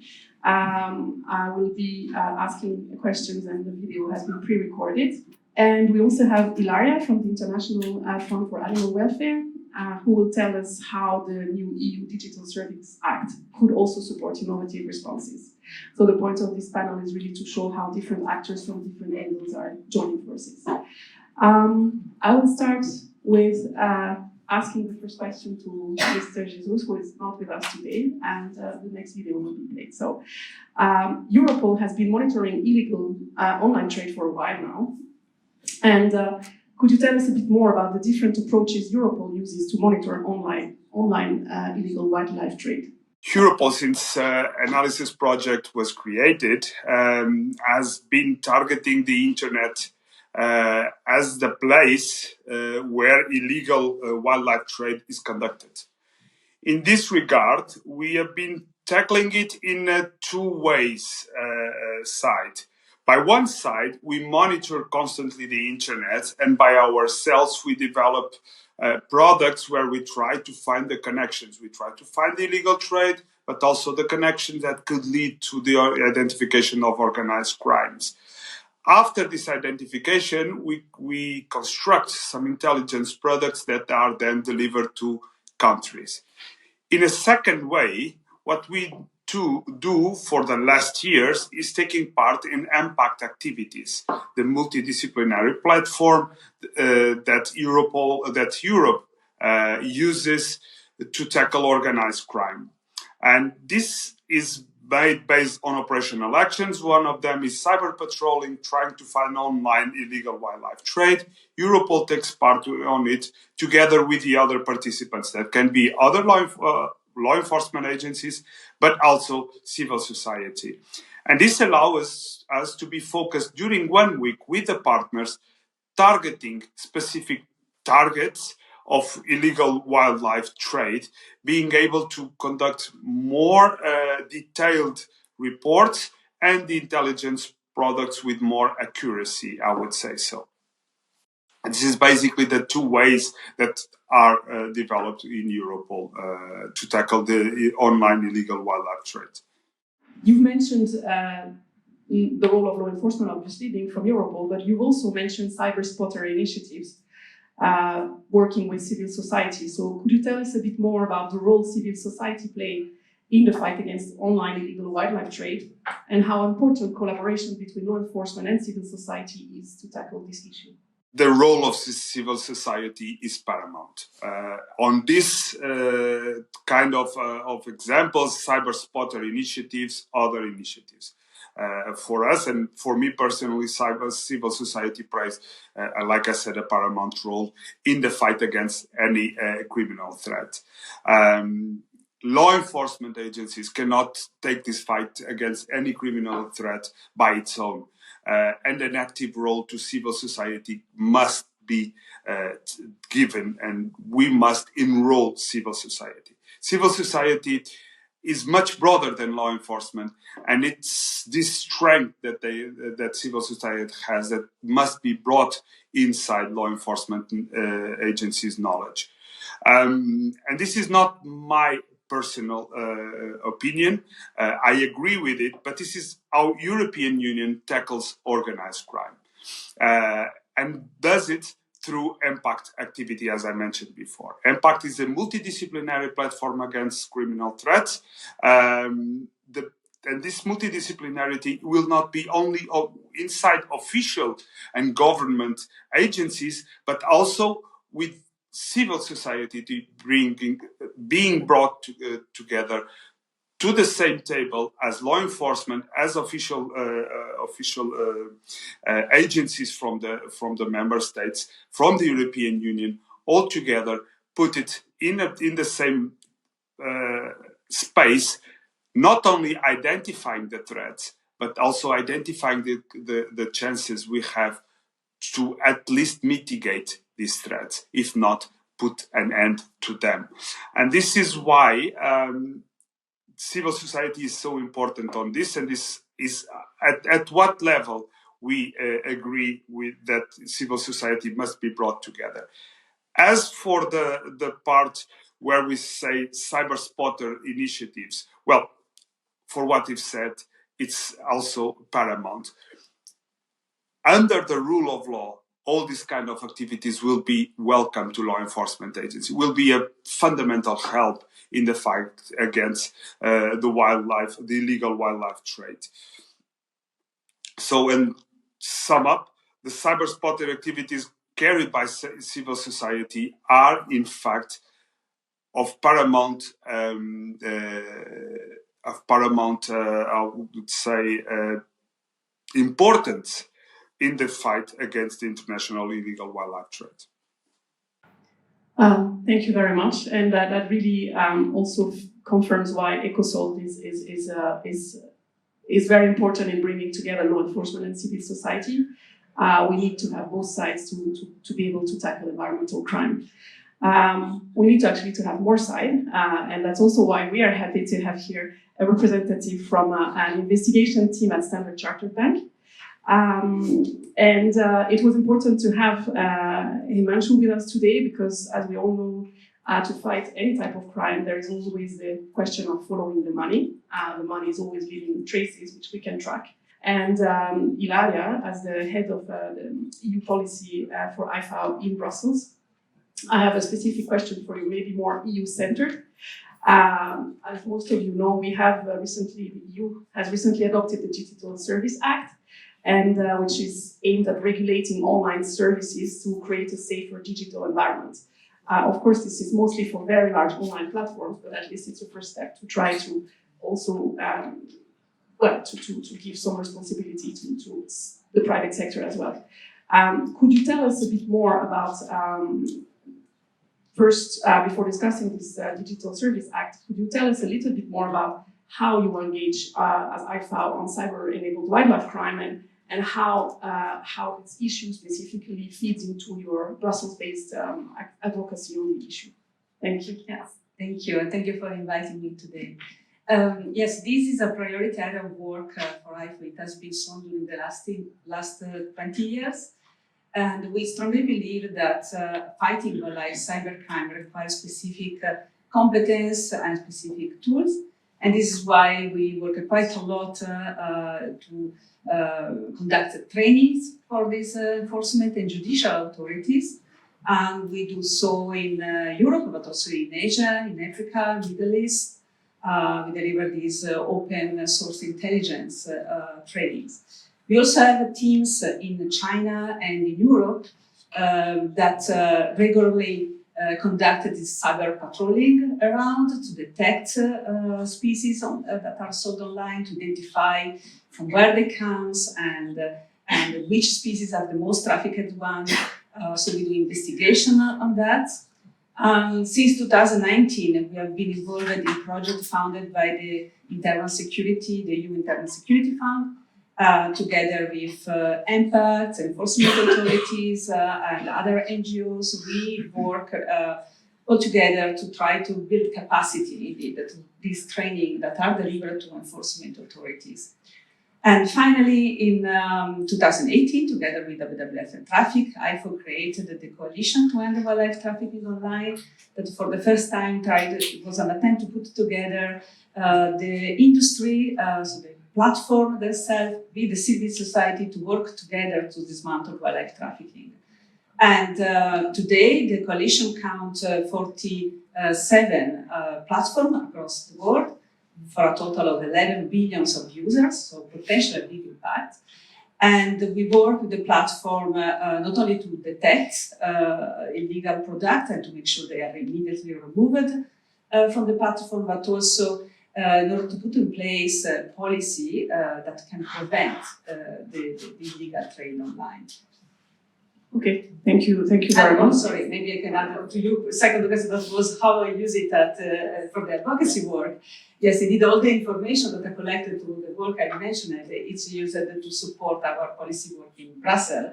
That is mainly aiming at making sure that wildlife cybercrime is stay high priority in the political agenda, and that adequate policy and legislation is adopted.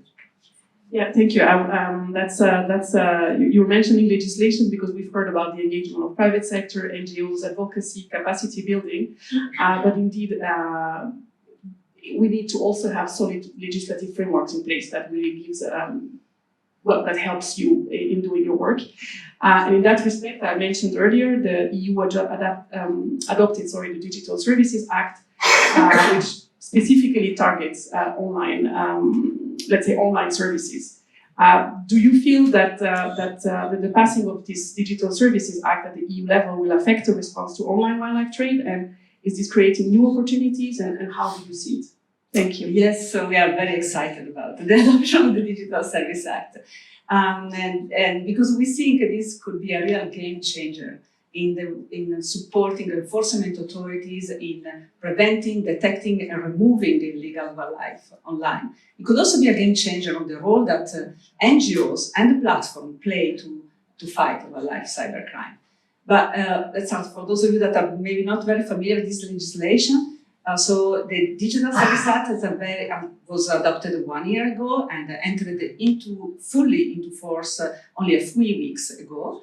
And it's a very ambitious and innovative legislation with a very broad but also straightforward scope, which is to make illegal online what is illegal offline. And the DCA doesn't establish what is legal or illegal, because this is set by the EU or national legislation. However, the illegal trade in animals is explicitly mentioned as an example of what is covered by the scope of the DSA. And the DSA will make, so it establishes a set of rules that apply to all providers of digital services, and especially online platforms like social media and marketplaces. And it offers some excellent opportunities specifically on wildlife cybercrime.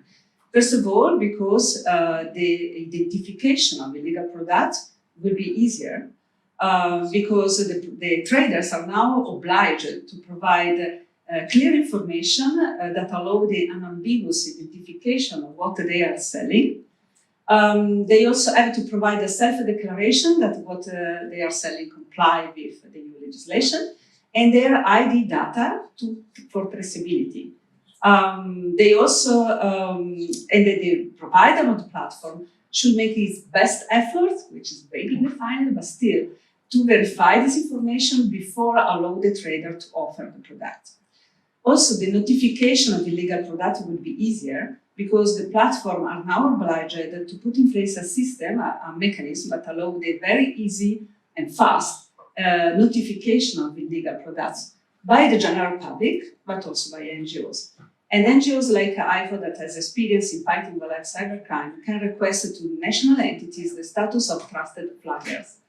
As a trusted flaggers, our notification will have high priority, so they should be treated promptly by the provider, and we should receive also a feedback on what was done with this information. Also, a very important provision of the Digital Services Act that this applies to all online platforms, regardless to where they are located, if they have active users in the EU. Which means that US or Chinese headquarter platform will still need to be to implement the Digital Services Act if they have active users in the EU. And this also means that, for example, we as IFO, if we detect pangolin scales that are offered by a Chinese trader in a US headquarter platform, we will be able to notify this presence, and the platform have to react to that. And they have to react for a reason. So the Digital Services Act, what it doesn't do is to establish regular monitoring obligation for the platform, and also they are not liable for what they are selling. However, and that's an important difference to us, they become liable if they are informed about the presence of something illegal. So if we notify the presence of pangolin scales, they become liable for that, and then they have to react. Because the DSA also introduced some quite dissuasive penalties that go up to 6% of the global annual turnover of the platform, so that's also interesting. Also, among the other interesting opportunities offered by the DSA is that the provider obliged to give access to their algorithms for criminal investigation. That's also interesting.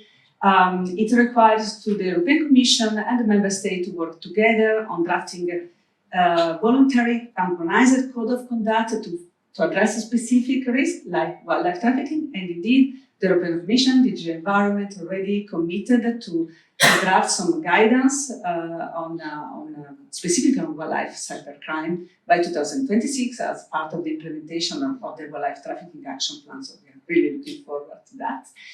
And the final provision I would like to mention that applies only to very large online platforms, because as you correctly mentioned, the most restrictive provision of the DSA apply only to very large online platforms, which are defined as those having an average number of monthly users in the EU, which is equal or higher than 45 million, which is about 10% of the EU population.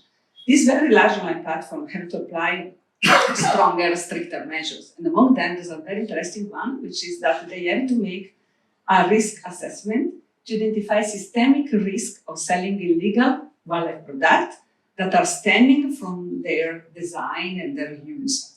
And they have to put in place mitigation measures to address this risk.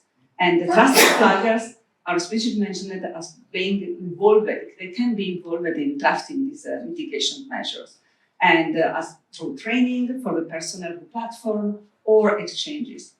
All in all, this is a complex legislation. We are at the beginning of the implementation, and legislators already say this is going to be a challenging journey because it's a very complex. Not everything is very precisely defined in the legislation, but we are really looking forward to the opportunity this legislation will offer to work more efficiently with enforcement authorities, the platforms, and projects like GI-TOC could also be an excellent way to test the digital service act in that sense. Okay, thank you very much, Ilaria. So, as you mentioned, it's a fairly new legislation. It will be implemented as of 2026, I understand. So, no, it's already fully enforced since February. Yeah. Okay, so it's fully enforced. I hope that next time we might get somebody from an online platform to tell us how it's working from their side. I understand it might be complicated, but it's also good to see that accountability is also put where it should be. So. And we do hope, and I'm talking as a Commission, that with what we like to call the Brussels effect, we might help in addressing also online crime outside of the EU, not only by also addressing very large platforms which are active all over the world. So let's hope that in a few years we can really see how this made a difference. So let's be optimistic. Would anyone have a question to Himanshu, Ilaria, Roger? Unfortunately not, but if you have a question to one of them. Is there an indication at the moment that people are switching, that this activity is displayed somewhere else, for example, on the dark web, or something like this, because I guess people will still try to sell, and I'm just wondering if it's something you already preempting or looking at.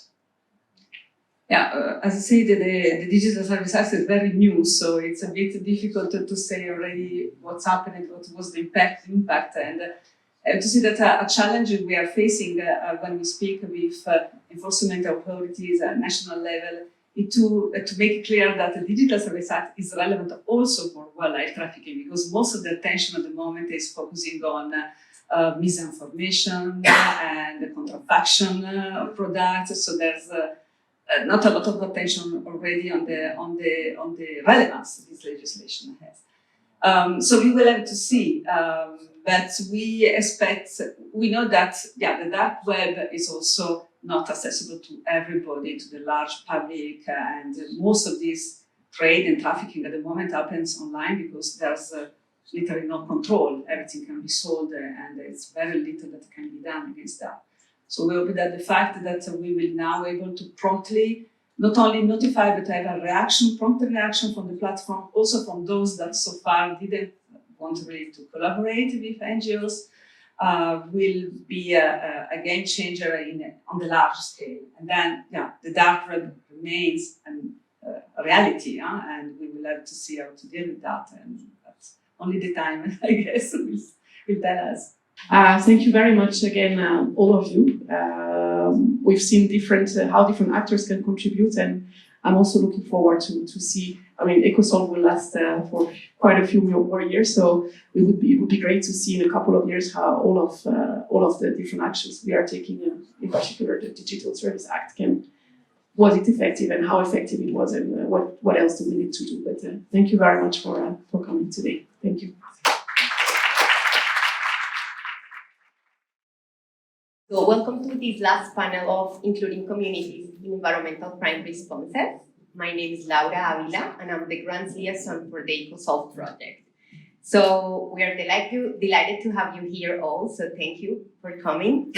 And let me just very quickly start today by sharing what is the plan. So first of all, we will show a video, an introductory video, and then we will go into our conversation with two representatives from Laos and Paraguay, who will tell us a little bit more of how communities are involved in environmental crime responses. And then we will have a response and some thoughts from our law enforcement liaison. And I don't know if we will have time for opening the floor to ask questions, but let's see how it goes. So before I start, let me start by introducing the people here in the panel. So first of all, we have Jeremy Fan, who is the director of the Lao Conservation for Trust for Wildlife, and he's passionate about wildlife conservation and animal welfare. He has a background in zoology and environmental studies, and he has dedicated his career to protecting endangered species, fighting the illegal wildlife trade, and promoting conservation efforts in Laos and beyond. Then we have Sofia Spindola, who is an activist advocating for the rights of indigenous peoples in Paraguay. She identifies as a feminist, and she has an academic background in gender and anthropology. She has worked closely with the Guarani Pai Tabitera community for over a decade, and she has actively supported them in defending their lands and their forests and their territories. She does this through her local organization, Ari Oyasoyabo, Ancestral Studies Group. A logistical note, and you may notice the presence, we have a live interpreter, so when Sophia speaks, we will have Francis translating from Spanish to English. And finally, we have Salvatore Amato, who is a recognized expert with over 30 years of experience in wildlife enforcement. And he has served as a senior manager with the US Fish and Wildlife Service and as a senior advisor to the Interpol, the World Bank, and UNODC. And he currently works as a consultant for different organizations. So thank you all for accepting our invitation. And let's start our session today by presenting the video.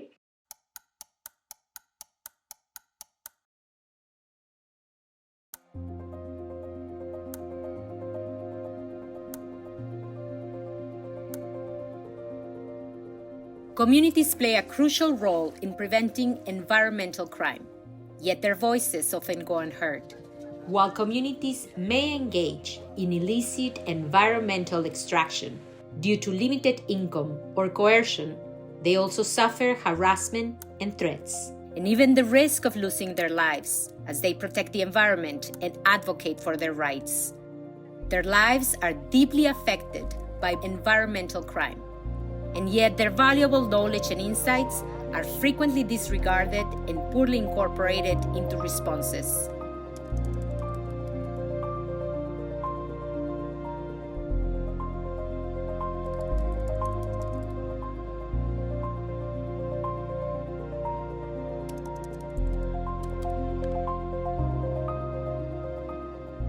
This represents a missed opportunity in developing effective strategies against global environmental crime threats. We need to listen to and to safeguard local frontline communities and indigenous people so we can protect them, protect our world, and protect ourselves from the devastating consequences of environmental crime. EcoSolve recognizes the importance of community-based responses. We are committed to integrating their perspectives into law enforcement strategies and fostering stronger global cooperation.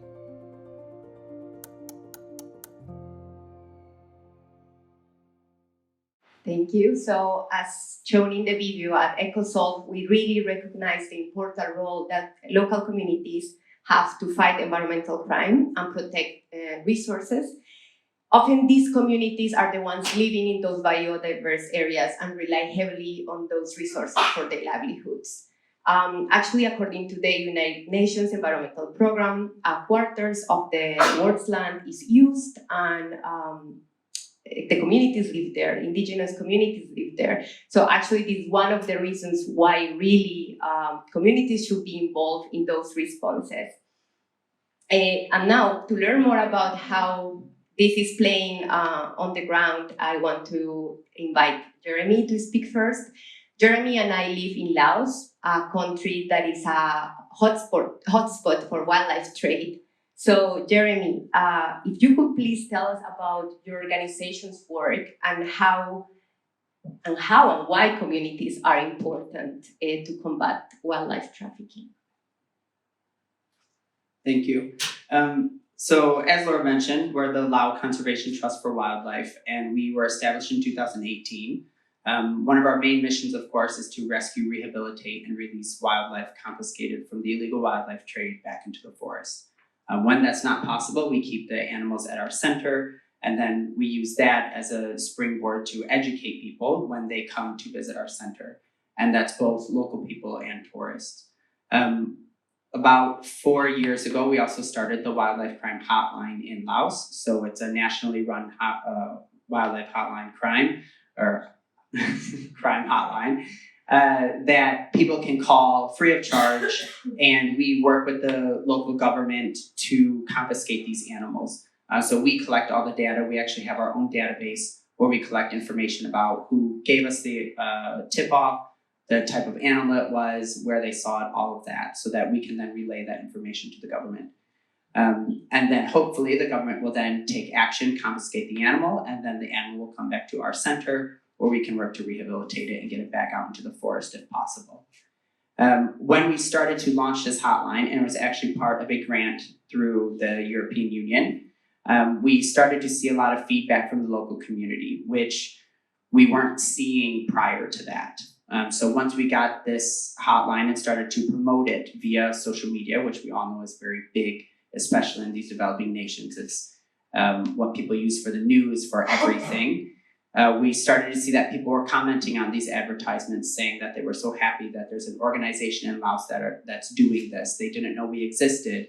They now know that they can report these types of injustices to a place, and hopefully action will be taken. So that was really a positive feedback that we received as we started to launch this hotline.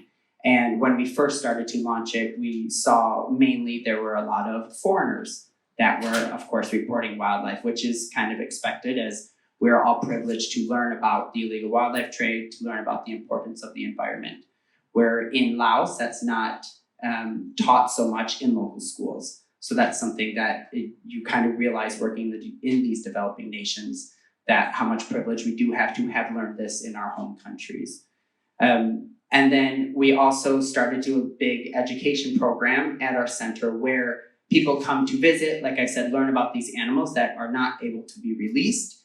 And we did this free of charge for Lao people. And the reason we did this is because we wanted them to come to our center and not just see animals in cages, right? We wanted them to learn about wildlife, to learn the importance of wildlife, why they should refrain from hunting, why it's we're not here to get people in trouble, right? That was a big thing that we also wanted to talk to the local people about, because one of the comments we would get is, why are you trying to take away these people's food, the poor people that live, out in the rural areas? And we wanted to explain to them that that's not our goal. Our goal is not to get these people in trouble, to take away their livelihoods. Our goal is to help find solutions so that they can persist, as well as wildlife. And I think, and also to get these big syndicates that we were talking about earlier, and not so much the small players who are just out there catching wildlife for their families, so that they can actually just live. So these local communities have really helped us to see the impact that we're making in Laos, and all the feedback that we're getting from them is really empowering, I think, for the work that we're doing, because working in a nation where not only it's very impoverished, but also the culture and the view of wildlife is very different as well. So it's not only just trying to change the way people are getting money, but it's actually trying to kind of shift an entire culture about the way people are envisioning the use of wildlife, whether it's being pets or whether it's being used for food or traditional medicine, and even the welfare of wildlife too. So even animals kept in captivity, trying to show them that this, it's not nice to keep an animal in a tiny cage its whole life, and the impacts it has on the animal's life. Even if it's alive for 20 years, it doesn't mean it's thriving. So all of these types of things, we're trying to work very hard and trying to educate local communities and get them involved. And at our new site, because we actually have to move, one of the things we want to do is start to hire some local rangers. So maybe I will pick Kathy's brain a little bit later about this. But again, to get these local communities involved in helping to save their local forests and give them an opportunity to work outside of hunting and to help actually preserve. Because I do think in Laos, one thing that is a little bit up and coming is the ecotourism business. And I think there's a lot of positive impact that can be had in the country for ecotourism, but it's not there yet. And for those of you who don't know or who haven't visited Laos, which many people have not, it is very much a developing nation. It is very much set behind the times. So you can go to Thailand, you can go to Vietnam, you can go to Cambodia, and those are all very much ahead of Laos. So the infrastructure in Laos is very, can be difficult to work with, not obviously just as an expat, but as a local person living there. So trying to empower these people and to get them to take the initiative and to be involved in these projects, especially like ours, where it's to help wildlife, is really exciting. And I think our project helps to get these people involved and wanting to make a difference and really see the importance of the wildlife in their community, and also how wildlife can help them to make money and they don't have to be hunted to do that, right? They can bring people in to see a lao langur in the forest where it's not found anywhere else in the world, right? So you can get tourists coming in and paying big bucks to see these animals. So I think it's a really great country, a lot of work to be done, but the local people are fantastic, and a lot of them, you are seeing a lot of passion coming out of them, especially from the younger generation coming up. You're seeing a lot more care in the conservation world, and that's very exciting to see as we move forward. Thank you, Jeremy. I agree with you. I think Laos is a country with a great potential. And I'm happy to see how you are centering your efforts in raising awareness with communities and, understanding what is wildlife trade and how they can also contribute. I think this is very important work. But now, for the moment, I want to direct our attention to Sofia and switch our geographical focus to Latin America. So as some of you may know, Latin America is the deadliest region for environmental crime defenders. And as we have identified, most of these victims of this violence are community leaders. Now, Paraguay recently has been affected by illegal logging and illegal mining, and due to the proximity that it has with Brazil, we have seen evidence that criminal actors are also present in Paraguay. And now Sofia is doing a great job supporting indigenous communities that are affected by illegal logging and illegal mining. So yes, Sofia, I want to ask you if you could share with us how indigenous people have been affected by these crimes and how they have been also been active to respond to environmental crime. And I will now say it in Spanish.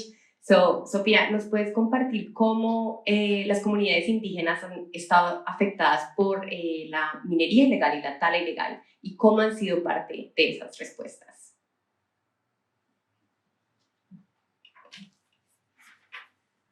Hola.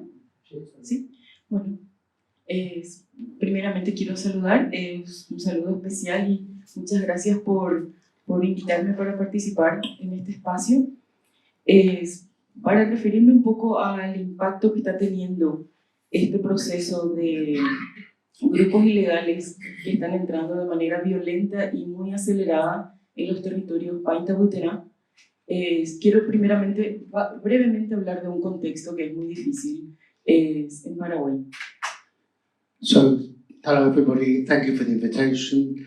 I'd like to tell you about the illegal activities that are taking place in Paraguay, my country, especially because we border with Brazil and the impact that illegal activities is having in the border area, and to tell you a little bit about what I'm doing personally in order to combat the illegal activities and the impact that they have on the local community.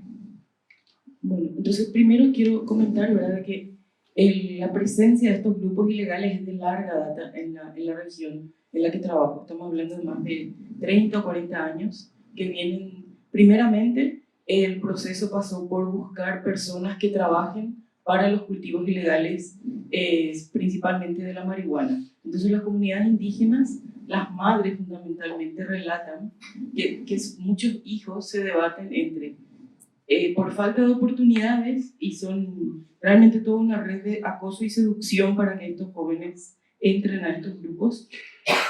So, in the region that we've been dealing with over the last 30 or 40 years, we've seen a big increase in illegal activities where it's the mothers of families, local families, that have told me that it is young men who, in particular, who have not much choice in terms of activities, and the growing of marijuana has been a phenomenon for a long time in that area, and now they're looking at other illegal activities in order to survive. Y entonces también las mujeres jóvenes son trasladadas a estos campos y son víctimas de trata sexual y también laboral, pero la paradoja es que todos estos grupos controlan el territorio, entonces no hay una tipificación de que hay un problema de trata de personas vinculado a todo el proceso, porque controlan el territorio, entonces los jóvenes van y vuelven.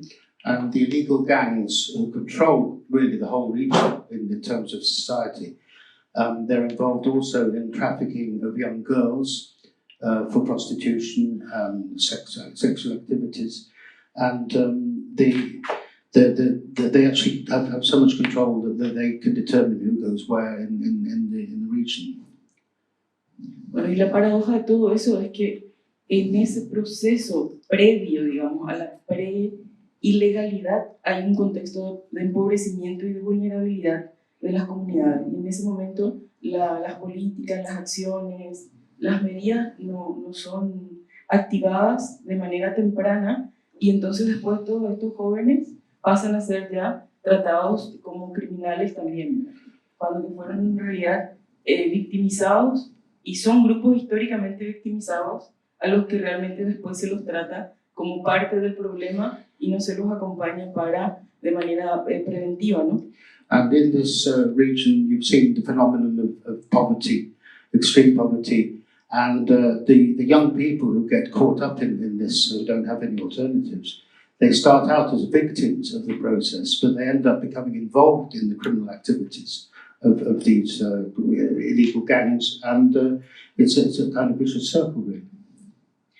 Otra dinámica que es muy reciente y que está creciendo de manera muy acelerada es que también está cambiando no solamente el crimen ambiental en términos de extracción de madera o de animales ilegales, sino que de acaparamiento de tierra, donde se está usando. Yo trabajo en un lugar paradójicamente es una situación muy singular, porque la comunidad indígena tiene el título de su tierra, pero no puede defender ante una invasión.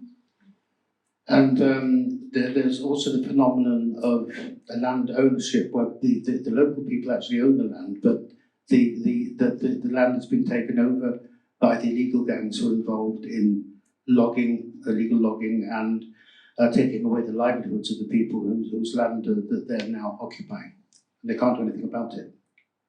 Entonces, o sea, también además de la corrupción, es la impunidad muy grande, donde los pueblos indígenas aún tienen que hacer frente a todas las dificultades para el acceso a la justicia. O sea, teniendo títulos legales, no pueden acceder a la justicia porque las dinámicas de la legalidad les excluyen. Por ejemplo, son muy caros, los juicios son caros, pagar los procesos con abogados son largos y muy costosos. Y también la cuestión del idioma, perdón. The people who have the ownership of the land find that because of corruption and impunity and also financial problems, they can't get access to justice in order to claim what is rightfully theirs. And the legal costs are so high to pay for lawyers, and the cost of a court case is beyond them. So they really are in an impossible situation. Entonces, un poco quiero referirme en este contexto que es bastante complejo. Nosotros como organización y de la experiencia que yo tengo, lo que tratamos de reforzar en todo este proceso son 3 elementos así que nos orientan para seguir trabajando ante un contexto muy adverso realmente. Uno de ellos tiene que ver con trabajar de manera integral con las comunidades, no solamente por la resistencia que se hace ante estos problemas, sino que de manera integral de lo que es la existencia de una comunidad y ahí crear oportunidades también. So what our association is doing is trying to help the local people with these problems, and we are trying to have an approach whereby we work together with local communities to establish ways of helping them in an integrated way, and to help them like that. And we're doing this in 3 3 particular ways. La primera, empiezo con la primera. Sí, no, estoy hablando de ayudarnos mutuamente en realidad, no solamente ayudarnos en una sola dirección, sino que los conocimientos indígenas y la existencia indígena también nos ayuda y nos nutre a nosotros. So the first area is a sort of mutual exchange where we help the local communities, but they also inform us about how they live their lives, and it's a two-way street in terms of information and a holistic approach to working together. Sí.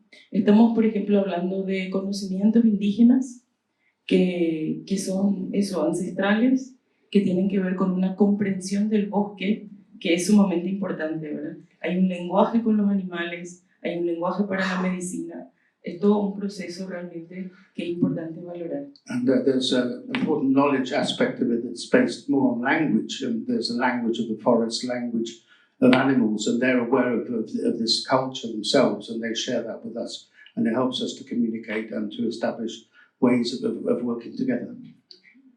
Bueno, y para ir cerrando, me gustaría referir a que me parece súper interesante este tipo de iniciativas y para mí sería una oportunidad muy importante que se pueda ir ampliando, ¿no? este tipo de acciones y que Paraguay pueda formar parte también, porque realmente estamos viviendo en un contexto muy adverso.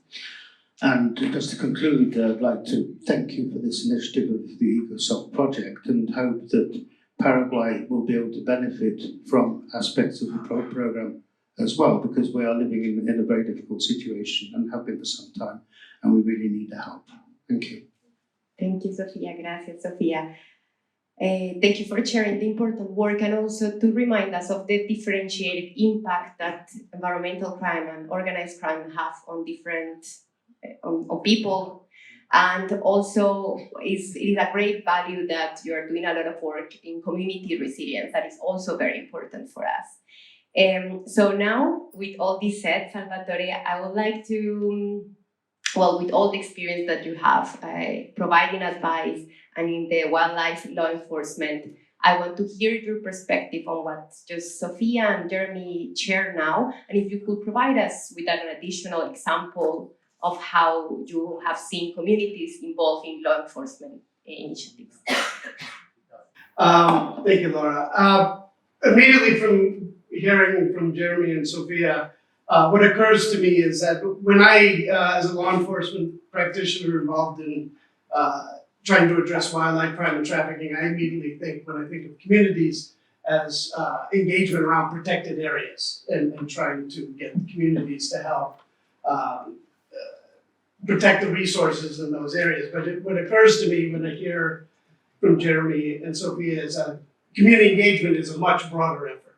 And it involves, like in Jeremy's case, getting the communities to accept and be a reporting and accept these tip lines and report crime and be an asset to communities in countries like Laos to actually identify where crimes are happening to start to address it. And obviously, Sophia's engagement to try to help and give a voice to those affected by illegal activities that affect our environment. So it's a very broad effort. And what immediately occurs to me, to get it back to where I'm going to try to share a perspective from, that is actually from Southern Africa. The Southern Africa Development Community has a recently revised, they call it LEAP strategy. It's a law enforcement and anti-poaching strategy for the entire region that all programs are supposed to try to align with. And I find it very interesting that the LEAP strategy, the most current iteration of it, has not only a community engagement component, but community-based approaches are woven throughout all of the different components. So it's a recognition of how very important community engagement and community-based approaches are to tackling wildlife crime and trafficking. And then I will offer just a perspective coming from an effort that I was involved in, trying to gather some key learnings across a regional environmental program in Southern Africa, specifically looking at one of their components of improving community engagement and community-based approaches. And the few things that floated to the top when I looked at those key learnings and tried to synthesize that to bring it here is that these efforts take a concerted, committed, and a sustained effort. And too often what is happening is a project will be put in place and they will make sure that they're ticking a box and holding a community-based workshop. And it happens one time and you listen to the community and then you go about your business and you check that box. But you did very little to engage that community, give them a voice, understand what their role could be in helping to address the issues that you're dealing with. So it does take a sustained commitment to do this right. There was a couple of things that came out of those key learnings that I think are particularly relevant for law enforcement. There was a almost visceral reaction to the terminology combating wildlife crime and combating wildlife trafficking. And there, from law enforcement perspective, you understand why that's being said. It's to show the gravity of the situation and that we're, as a law enforcement entity, we're at war with this particular crime and going to war to try to battle it. But from a community perspective, that tends to have the reaction to them is that you're militarizing this situation and you're telling us we're in the middle of a war. So in my personal, over the last couple of years, I've just changed my own perspective on how I think of things. I completely just use the terminology counter rather than combating. And that very subtle change actually means a lot. So when you're thinking about CWC efforts, counter wildlife crime and counter wildlife trafficking, that subtle difference means a lot, especially when you're talking to communities. And a similar visceral reaction that was seen when engaging with communities is the terminology that law enforcement likes to use, that you're our first line of defense. And that makes sense from law enforcement to think of themselves as the community is our buffer and the first line of defense we can use. But the way communities hear that is, we're a tool for you to use and we're a buffer that you're building between you and crime. And the better way to understand that is communities don't want to be considered a first line of defense. They want to be considered a partner. So they want to have a voice. They want to work with law enforcement to understand the role that they may play and to make sure the law enforcement understands the context of how they can participate and how they can address, but they don't want to be considered a front line of defense.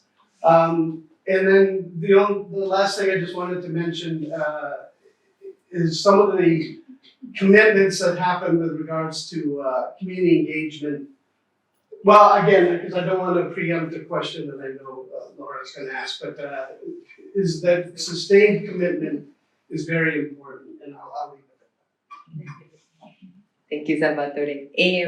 Yes, well, let's move to that question already then. But I would like to start then with Sophia very briefly. So, Sophia, what are the main challenges that you have faced with engaging with indigenous people? Sophia, ¿cuáles han sido los principales desafíos que has enfrentado cuando has trabajado con las comunidades indígenas? Muy breve, por favor. Bueno, uno de los principales desafíos con lo que nos encontramos cotidianamente es justamente el poder transmitir la urgencia que se vive en un contexto como ese que está totalmente aislado y que muchas veces los tomadores de decisiones o los actores de la justicia no tienen en cuenta la urgencia. The main challenge in dealing with the indigenous communities in my experience is the fact that they're isolated and the lawmakers, the authorities, the judicial system are not in a position to help them because of that isolation and the lack of communication that exists. Sí. Y lo otro sería que es súper importante mantener una red de apoyo, porque cuanto más cerca estás del problema, no diciendo la línea de frente, pero cuanto más cerca estás, menos puedes usar los términos para nombrar ese problema. Entonces, nosotros también trabajamos en todo lo que es la protección de defensores y defensoras, porque realmente fuimos amenazados, hubieron 2 muertes en los últimos años, y la muerte de un líder indígena es la muerte de un sistema de protección también, porque se encargan de eso, de proteger sus comunidades. And in protecting the communities, you've got to take into account the fact that you need to establish a network of support in order to involve the different players, because otherwise there will not be the consequences that will help them. And we've had threats, people dying against us in our association because of the lack of support in a way from the judicial system. So we need to ensure that we have that support established at all times. Y lo último es la importancia de mantener el tejido comunitario, no solamente con líderes hombres, sino también ver el rol que tienen las mujeres, las niñas y los niños, porque cuando hablamos de procesos comunitarios es toda una red de diálogo que se hacen ahí al interior. And obviously, in social terms, the social fabric is very important. Obviously, men and decision makers, but also the role of women and children, and getting everybody together to make up that social fabric and take their needs and so on into account. Gracias, Sofía.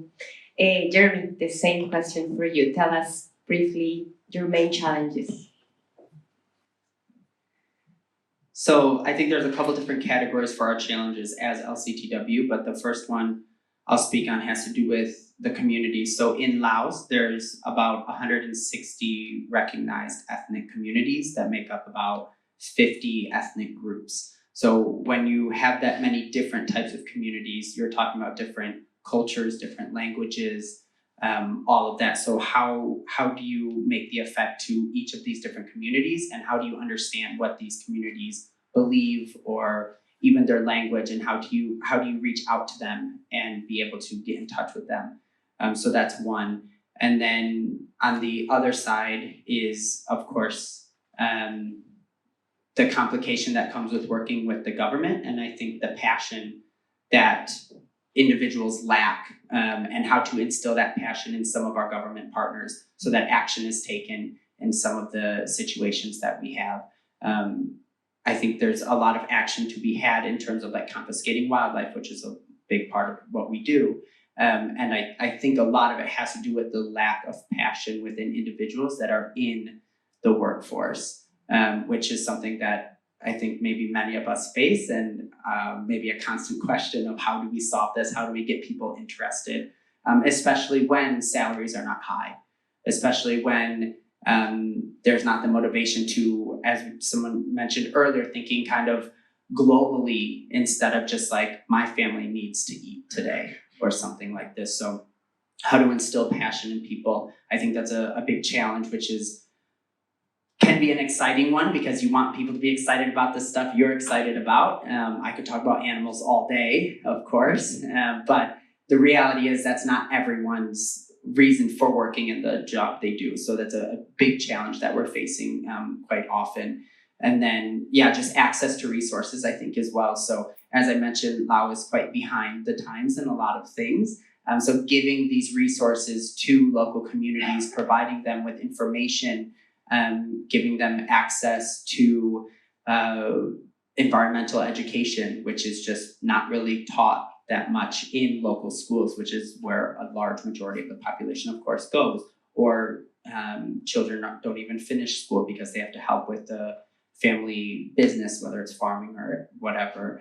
I think there's quite a few challenges, but there's a lot of good organizations, of course, working to help combat these challenges. And I think there's a lot of potential in Laos.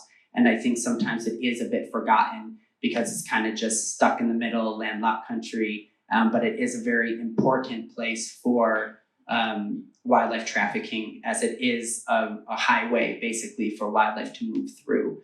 And then going back a little bit to the communities as well, there's also a large population of both Chinese and Vietnamese people that live in Laos. And this also lends to the traditional medicine market as well. So affecting these communities that are within Laos, even though they may not be Lao people, is also one thing that we really want to focus on as well in LCTW when we are doing education. It's hard to have a ton of languages when you're doing tours and things like that, but these are things that we really need to think about if we want to actually impact all of the communities in Laos and make a big difference there.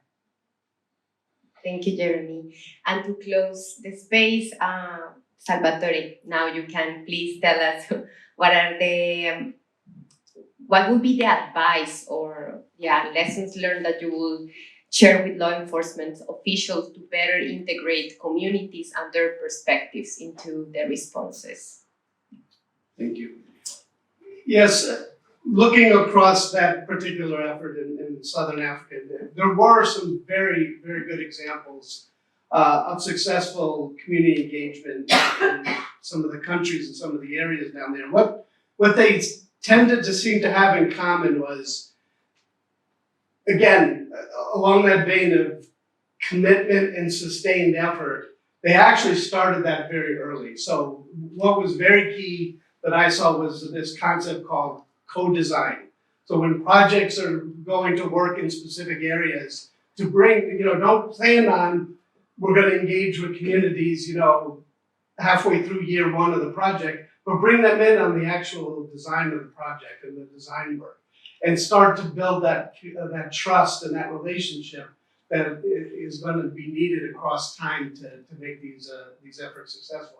So it's co-design and a commitment. And then similarly, the projects that seem to have the most success had specific people in place to help navigate these relationships. So particularly with law enforcement, community relations officers, community liaison officers, and the key for that was, again, you can't just assign somebody that there's a collateral duty, you're going to also do community relations on the side. You had to put people in those positions, train them appropriately, support them appropriately, and empower them appropriately. And then the other thing that I think is very important to realize is that, especially when you're dealing with community-based approaches, one size does not fit all. And you have to understand the particular context of that community and how it relates to the natural resources, the environmental issues in that area, like Sophia alluded to, and then craft specific approaches that best marry their concerns and their issues with what law enforcement is trying to accomplish. Thank you so much. And thank you everyone for listening and participating today. And yes, I think it's clear now why it is important to include communities in environmental crime responses. And this will be everything for today for this panel. And I will just, give the microphone for closing remarks. For our closing remarks, it's my great pleasure to introduce Peter Wagner, who's the director of FPI, and will be summing up today's sessions. I would also just like to take a final opportunity to once again extend a very deep thank you to the EU and to FPI for supporting this project and for giving us this opportunity. Also to Cecile and Matthew and everyone else who has supported it along the way. And without further ado, thank you, Peter. It's a pleasure to close this session today. I was already the last panel following a little bit, and I had heard from colleagues a little bit what was going on. It's quite impressive how much of an international and broad vision you can bring into half a day. For us, it's a big honor and pleasure to continue some of our important work in this area. Let me maybe, when coming to the conclusion, really underline from our perspective, again, the importance of this collaboration, the importance of the topic. I've been myself 10 days ago in Latin America, and wherever you go, whoever you talk to, somehow one of the topics that you have been touching upon is in the room. Not always mentioned, but it's there. And similarly, 10 days before, in 2 or 3 African countries, you have it all over the place. This is part of a real big current development around organized international crime, where many people look at drugs and some of the things which are really high on the visibility level, notably here when you're close to the port of Antwerp, but which are only part of a much wider picture of enormous criminal networks that we are working with. So for us, it is therefore enormously important and a big pleasure, as I announced, to work with the project now that we are kicking off. And to encourage you also to, as it was, I think, touched upon this morning already, to also continue reaching out to the people here in the room, but also numerous other ones, continue reaching out to other projects that we as EU are funding in this area. There is the Europol-led EMPACT program. There's the Global Illicit Flows Programme. There are numerous contact points, and I imagine it's difficult to deal with the core of your topics and at the same time connect and reach out to all those others, but it's important. I think in the course of this event, you've heard from a number of stakeholders, and that includes also from within the institution, the Commission, our colleagues from DG Environment, and from the EMPACT colleagues, how important this topic is for us. Later on, I think when the Europol colleagues notably spoke about their current operations where they're trying to tackle the issues, I think it shows very clearly that there are a number of new threats coming up, including what they call cyber wildlife crime, something that I had to ask for what colleagues mean with it. But I think it also shows, that was one of the lessons that we are taking from that also intervention, that clearer legislation, regulation is necessary, because very often we are in gray zones or have to deal with unclear, or those who have to enforce it have to deal with unclear regulation.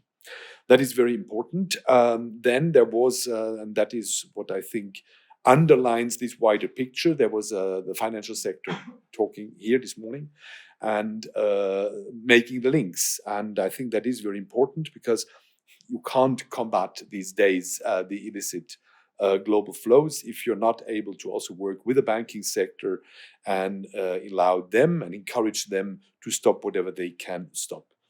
You then had, and that continued also here, a number of what I would call conversations with actors from the ground, people who are really on the ground, hands-on, involved and exposed to what it means talking about all these challenges.